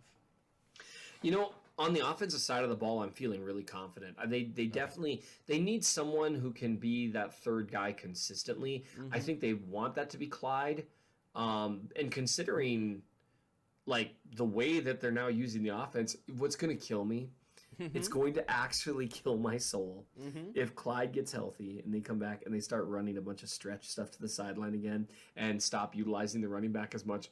And I'm going to have to be like, because normally I would say there must be something they're seeing that makes them not utilize the guy that way. But every time they do it with Clyde, I'm like, he looks really good doing that. What am I missing? And it's driving me crazy. But, you can't really count on a running back to be your third guy, generally speaking. Yeah. It's just too dependent on everything else. Now, maybe they kind of have almost like a modified version of the 03 offense where their third guy is the offensive line. And what they start doing is just running a ton of power gap and killing teams with it. Which they really can. You and I, we've been kind of on the same page. When you and me are screaming, maybe you should run the ball a little more. Yeah. That means teams should. And we just saw it. I mean, that means, this team should. Right. In a certain way. And you see it, against the Raiders, when they want to gain 5 free yards, it looks like they can do it at will. And for that 03 Chiefs team, their third guy was, the offense was kind of built around on Priest Holmes, and the offensive line, different league, so I understand you can't do it the exact same way. But that offensive line was one of their weapons, right? Yeah, absolutely. And this line really does have some specific skills to where they can, formulate it that way. So I think they've got it in place, but I would say that third guy, because eventually what you're going to see, in my opinion, it's not going to be cover 2 zone. It'll be some version of pattern match or man coverage with a 2-guy shell over the top, where they're going to say, we are going to press the bejesus out of Kelsey. We are going to have 2 guys trailing Hill everywhere. We're also going to have a guy haloing Kelsey, and we're going to be in press man across the board everywhere else. Show us you can beat it. Yeah. And they need one guy who can, or they need to be able to schematically do something about it. Now, the thing to do schematically about that, with all that effort to stop Kelsey and Hill, one thing they could do is spread the offense out and say, hey, let's run for 8 yards a pop until they say, good God, we can't do this anymore. Right. But until they show the ability to do that, they're going to need someone to step up. They keep saying Gordon. Yeah. I think he outsnapped McCole Hardman for probably the first time on Sunday. And his snap count's definitely going up. Yeah. And I think you're going to you might see something there. It maybe that really is it, right? Maybe because it is still November. We'll see. Maybe suddenly, by December, January, everyone's talking about the 3-headed monster of, Hill, Kelsey, and Gordon. But so far, I just haven't seen much of it. So, but he is blocking well. He's running his routes. He's doing his thing. And Reed's saying that he thinks it's going to come. I'm harnessing my inner Nate because he's not here. So that would be the biggest thing, though, because McCole Hardman has shown that he can't consistently be that guy. On games where he is that guy, because of the matchup or the role, or if he's just on that day, he doesn't have the yips with his hands, you can see how much better the Chiefs are. And so that would be the question there. For me, the questions are primarily on defense, though, because they were so bad earlier in the year. Whereas the offense, even with the third weapon question, when they weren't turning the ball over, they're still at this point. Do you know how hard it is to be one of the best offenses in the league and turn the ball over? We've been over this. Yes. So It's ridiculous. I have a lot of faith in the offense with that line, with those 2 primary weapons, with Mahomes, and with some guys that do have some skill sets that can help out with Clyde, or any number of useful running backs. Because you and I have talked about this. It's mostly about the scheme, mostly about the line. I think Clyde can do a few things that add 5% here and there, and that'll be important in some games. But overall, I think they've got it. Defense, they're still giving way too many snaps to Sorensen. And I didn't even give you a chance to ask the question, but I'm assuming it's what worries. Yeah. Let me just give you real quick. I wanted to at least tie off this loose thread here. This is not full snap counts. This is from wide receiver routes run on Mahomes' 50 dropbacks. Tyreek Hill had 41. Byron Pringle had 34. Demarcus Robinson had 23. Gordon had 20. Hardman had 17. Marcus Kemp had 1. And I just I'm glad that Byron Pringle scored a touchdown and ended up with 4 catches, and I think had 1 nice little first down conversion on an instant, just snap, throw, first down situation. But I don't think that's the end of that conversation for the rest of the year. I don't think that Darrell Williams or Byron Pringle has solved that. But yeah, so that would be surprising. It would be, yes, to be very generous. Okay, yeah. So tell me about the defense. What you're still worried about, and you know what? I think it's okay to use the name of the player who has become this year's Voldemort because he had an interception on Sunday. Yeah. Sorensen got his pick. I mean, honestly, he kind of stole it from Juan Thornhill. He really did, man. That actually makes me even more mad than the touchdown he gave up against the Packers because it could have been a good turnaround for Thornhill, and that jump ball that Sorensen caught's going to get him an extra 40 snaps next week. And don't think that I'm not worried about that. Yeah. If I were worried, like Spagnuolo's scheme is clearly coming along. The pass rush is looking better. Clark's playing well, which has been huge. Mm-hmm. Ingram has come in and added some much-needed physicality, another edge presence. Jones is playing like an absolute superstar. If you get to rewatch the game, focus on Jones a little. He just pops out, man. I mean, it's so much fun. Rashad Fenton is playing really well. Really, really well. L'Jarius Sneed is playing really well. Ward has been an average NFL starting cornerback, like a dude who deserves to start at corner for 3 years now. And those guys, we talked about this with Bashad Breeland, those guys are hard to find. Guys who are consistently decent. Yep. And so, I mean, Thornhill's playing well. Matthew played out of his mind against the Raiders. It's all coming together. You see what Willie Gay Jr. is doing. Like the Nick Bolton pick in the second round, watching him carry one of those seam routes against the Raiders, I thought, maybe. Like, maybe. You saw a little more spring in his step than when you had Hitchens in that role. Now, I don't think Bolton's ever going to be a good cover corner. But given how strong he is and physical he is against the run and how well he tackles, because he doesn't just tackle hard, he tackles well. Yeah. And he stops guys in their tracks, all that. If he can just be even like okay with some things to hide him a little, that's not a terrible second round pick. That's actually not bad at all. And Willie Gay Jr. I think looks like a legitimately really good linebacker. That said, that was a lot of positive stuff. I forgot this is going to end with you talking about what you're so concerned about. Right. Yep. That said, it is really still concerning to me what they are deciding to do with snap counts and who is getting on the field and when, and that's still very, very, very concerning to me, both at linebacker and at safety. You still have Daniel Sorensen taking half the snaps, and that's too many. Now, to be fair, if you look at Daniel Sorensen's snap counts over the last few weeks, I mean, you got, starting with the Washington game, you got percentage-wise 32, 23, 45, 34, and 50. And I think his snap count was a little higher against the Raiders because they pulled some guys. Yeah, I wanted to. Well, you might be getting there anyway, but also I wonder how much do you think that it's an issue of the Chiefs valuing and evaluating those guys differently, and how much do you think it's the Chiefs valuing guys in different personnel sets, if that makes sense?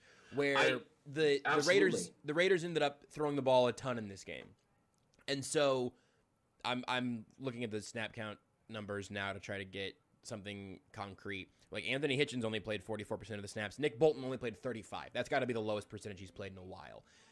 I'm guessing that they pulled Nick Bolton off the field and left Dan Sorensen out there as a swap in a sub package to play a team that's throwing the ball a lot more. But yes. Should they be? I'm not saying, hey, that's a sign that they're that they're doing that rightly. But where do you find the most like disagreement? Is it in sort of schematic decisions like that, or in talent evaluation, or probably a little bit of both?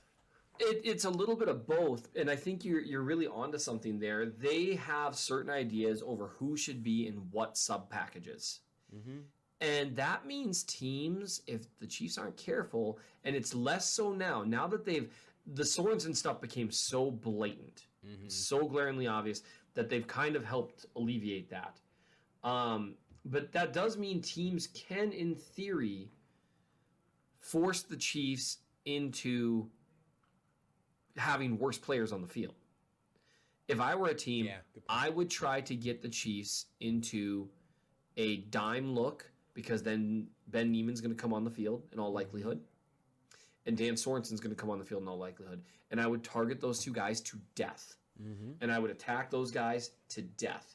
And that's where it's concerning for me, because I understand whatever concerns they might have. They've got a guy in Armani Watts who's been in the system for years, and I don't know what they think of him.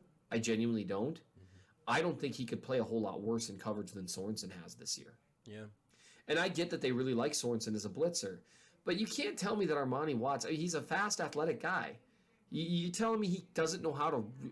Blitzing of all assignments. Like when you hear, oh, someone's a really good blitzer. Any really athletic player should be a good blitzer. Because the point is, it's the scheme that's designing a free run at the quarterback.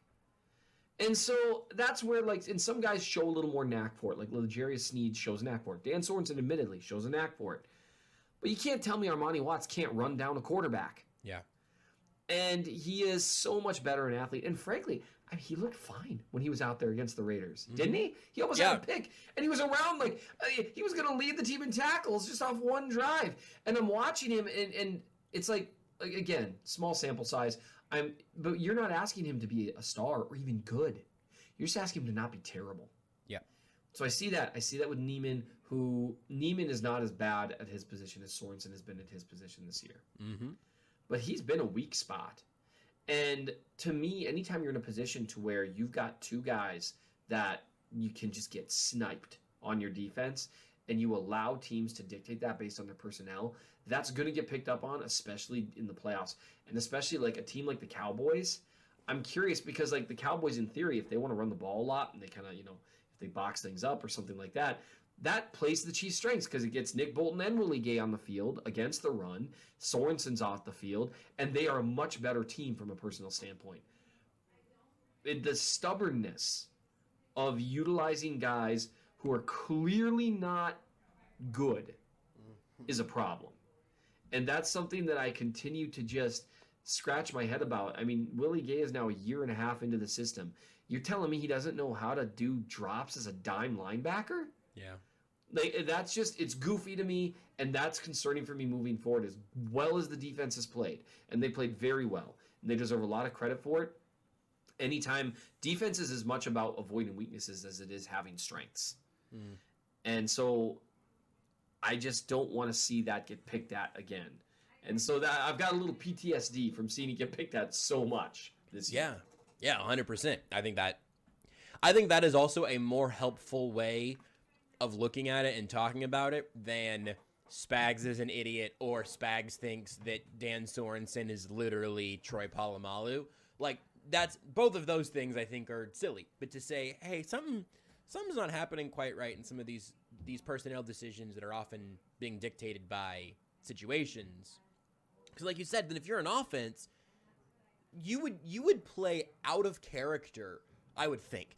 I would think you would play out of character from what you would prefer to do offensively if you can do it in a way that forces Ben Neiman and Dan Sorensen on the field and takes off Willie Gay and another linebacker maybe or whatever. Sure. Sub-package ends up being there. Because if you can force those guys onto the field, yeah, we'll play ball that way instead of letting you play in base. Didn't the Chiefs, and I remember keeping an eye out for this during the game, but I never went back to double check. I think the Chiefs got to spend a lot of that Packers game in base. Which is where they're at their best. You might have even mentioned, you might have been the one that said to keep an eye out for that. And so if I am crediting you to yourself, then that seems right for this show. That I don't remember, so I'll say, yeah, that's exactly what's happening. Great. This is unrelated, but, it's sort of related. But I was just jarred looking at all the snap count percentages because I believe the Raiders ran a total of 52 plays to the Chiefs' 76. And that's a hefty split. 41-14 would suggest that, I suppose, but my goodness. I was just looking like, man, Chris Jones only played 33 snaps in this game? Right. Like, that's crazy. Well, and they definitely have been rotating him. And I think that's good. I think you see a benefit from it, although every now and then it makes me crazy because, like, you'll have snaps where Jones isn't in for, like, most of a drive. Yeah. and then like the team will have a few positive runs, and you are guaranteed to see something about like Jones being bad against the run or something. It's like he's not even on the field, people. Like that drives me insane. Jones and Clark and Wharton are the only defensive linemen that played more than half of the snaps in this game. Interesting. Reed's at exactly 50. Huh. And Reed's been playing better too as of late. So there's a lot to like about the defense. There's a lot to like about it. Like right now, it's kind of funny how much, a month can change your perspective, right? No kidding. That also changes standings a lot, in fairness. Yeah, that's very true. I like that. Because, a month ago we were like, man, where's this defense remotely strong? But because they've made some personnel choices since then, and because some guys have just started playing better, right? Like the way Frank Clark is playing right now, he's a strength on the defense. And having Ingram in there and Jones. So the defensive line right now is a strength. The linebacker room right now is a strength. The cornerback room right now is a strength. The safety room right now is a strength. All of these things should be good. I get real uncomfortable when I've got two specific players that I'm uncomfortable with being on the field, and they're going to see a lot of snaps. But man, boy, they've been playing lights out the last 3 weeks. And if they hold like the Cowboys to like 24 or 20 or something like that, because Cowboys have a really good offense, and Dak Prescott's an exceptional quarterback, then I might just shut my yapper and let Spagnuolo do his thing. Well, Seth, this is going to sound silly, but earlier I thought, I wonder if Seth and I are going to just have to talk about all the same things we talked about on Times Ours today, or if we're going to end up somewhere else. And we ended up somewhere extremely different, and I think that's fitting because that means not only can you go listen to the latest episode of Times Ours, you can just search for Times Ours wherever you get your podcasts. You can also go read an article that we talked about on Times Ours, but did not talk about here tonight. Seth's new piece in the Chief of the North newsletter about Orlando Brown versus the Raiders. If you want to give a 30-second little preview or synopsis of what people can get there, I do think that it turned out super fun because it's nice to get a closer look at Brown for the first time in a little bit, and that's at mnchiefsfan.substack.com. You can go to bit.ly/SethReallyHatesMoney. Just type that URL and it'll take you straight to the page to get the newsletter for just $12 a year. Give me the quick sales pitch or the quick takeaway from the Orlando Brown film review so people can go check it out. The quick takeaway is that Brown has gotten a lot of flack that he doesn't really necessarily deserve this year, and this is the second time that I just decided to break down every single snap because he was playing Ngakoue, who was an excellent pass rusher, not elite, but good, and he, by and large, dominated that matchup. He had a few tough losses, but I won the vast majority of them and helped dictate the flow of the game, and so you should check it out. It broke down every snap, and there's a couple of really funny video clips, like where he just manhandles him, and it's hilarious. There's so stuff. Yeah, I enjoyed writing it. There'll be much more on the newsletter the rest of the week, including the weekly Patrick Mahomes charting, which I am really excited to watch and to read because we've had a couple games as of late where it can be like, it wasn't as bad as you thought, but or maybe it was actually very good and the Packers game just didn't work out. I'm excited to see you be able to chart Patrick Mahomes throwing for 400 yards and 5 touchdowns. It's just been a little while, so that should be nice. That's going to be a lot of fun. I look forward to being it wasn't actually quite as good as you guys thought. I do whatever the film tells me to. So hopefully that doesn't happen so people don't get mad at me. You're just a dark vessel. You're just a husk for the film to inhabit and to spread the good word of whatever the film says.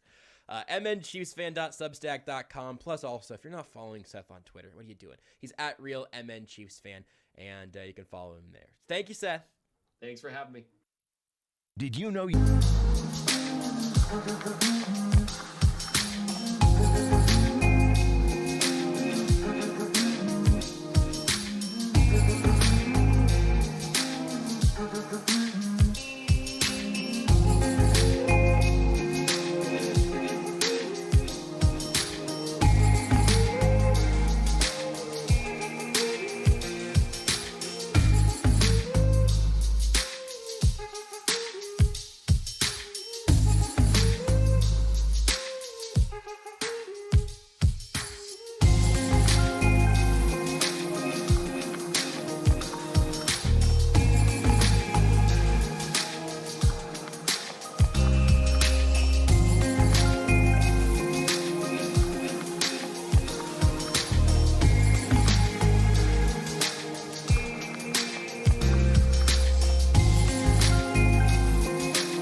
7195. Again, 800-950-7195.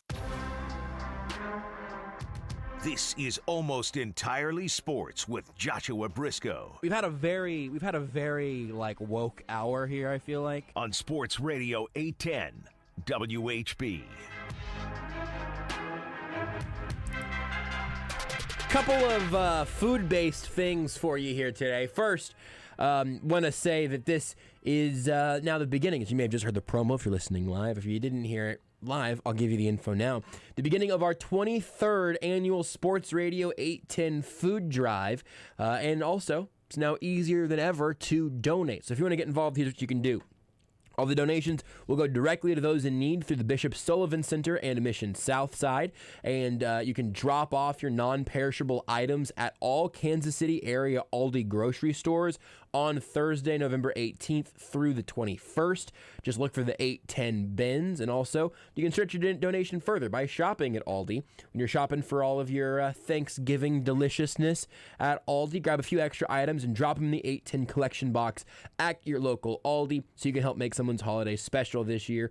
Aldi, shop differently. I'm a big Aldi fan. Renee has made me a big Aldi fan because there's one pretty close to our house, and it's frequently like, hey, where'd this come from? This is wonderful. I haven't had it before. Oh, it came from Aldi.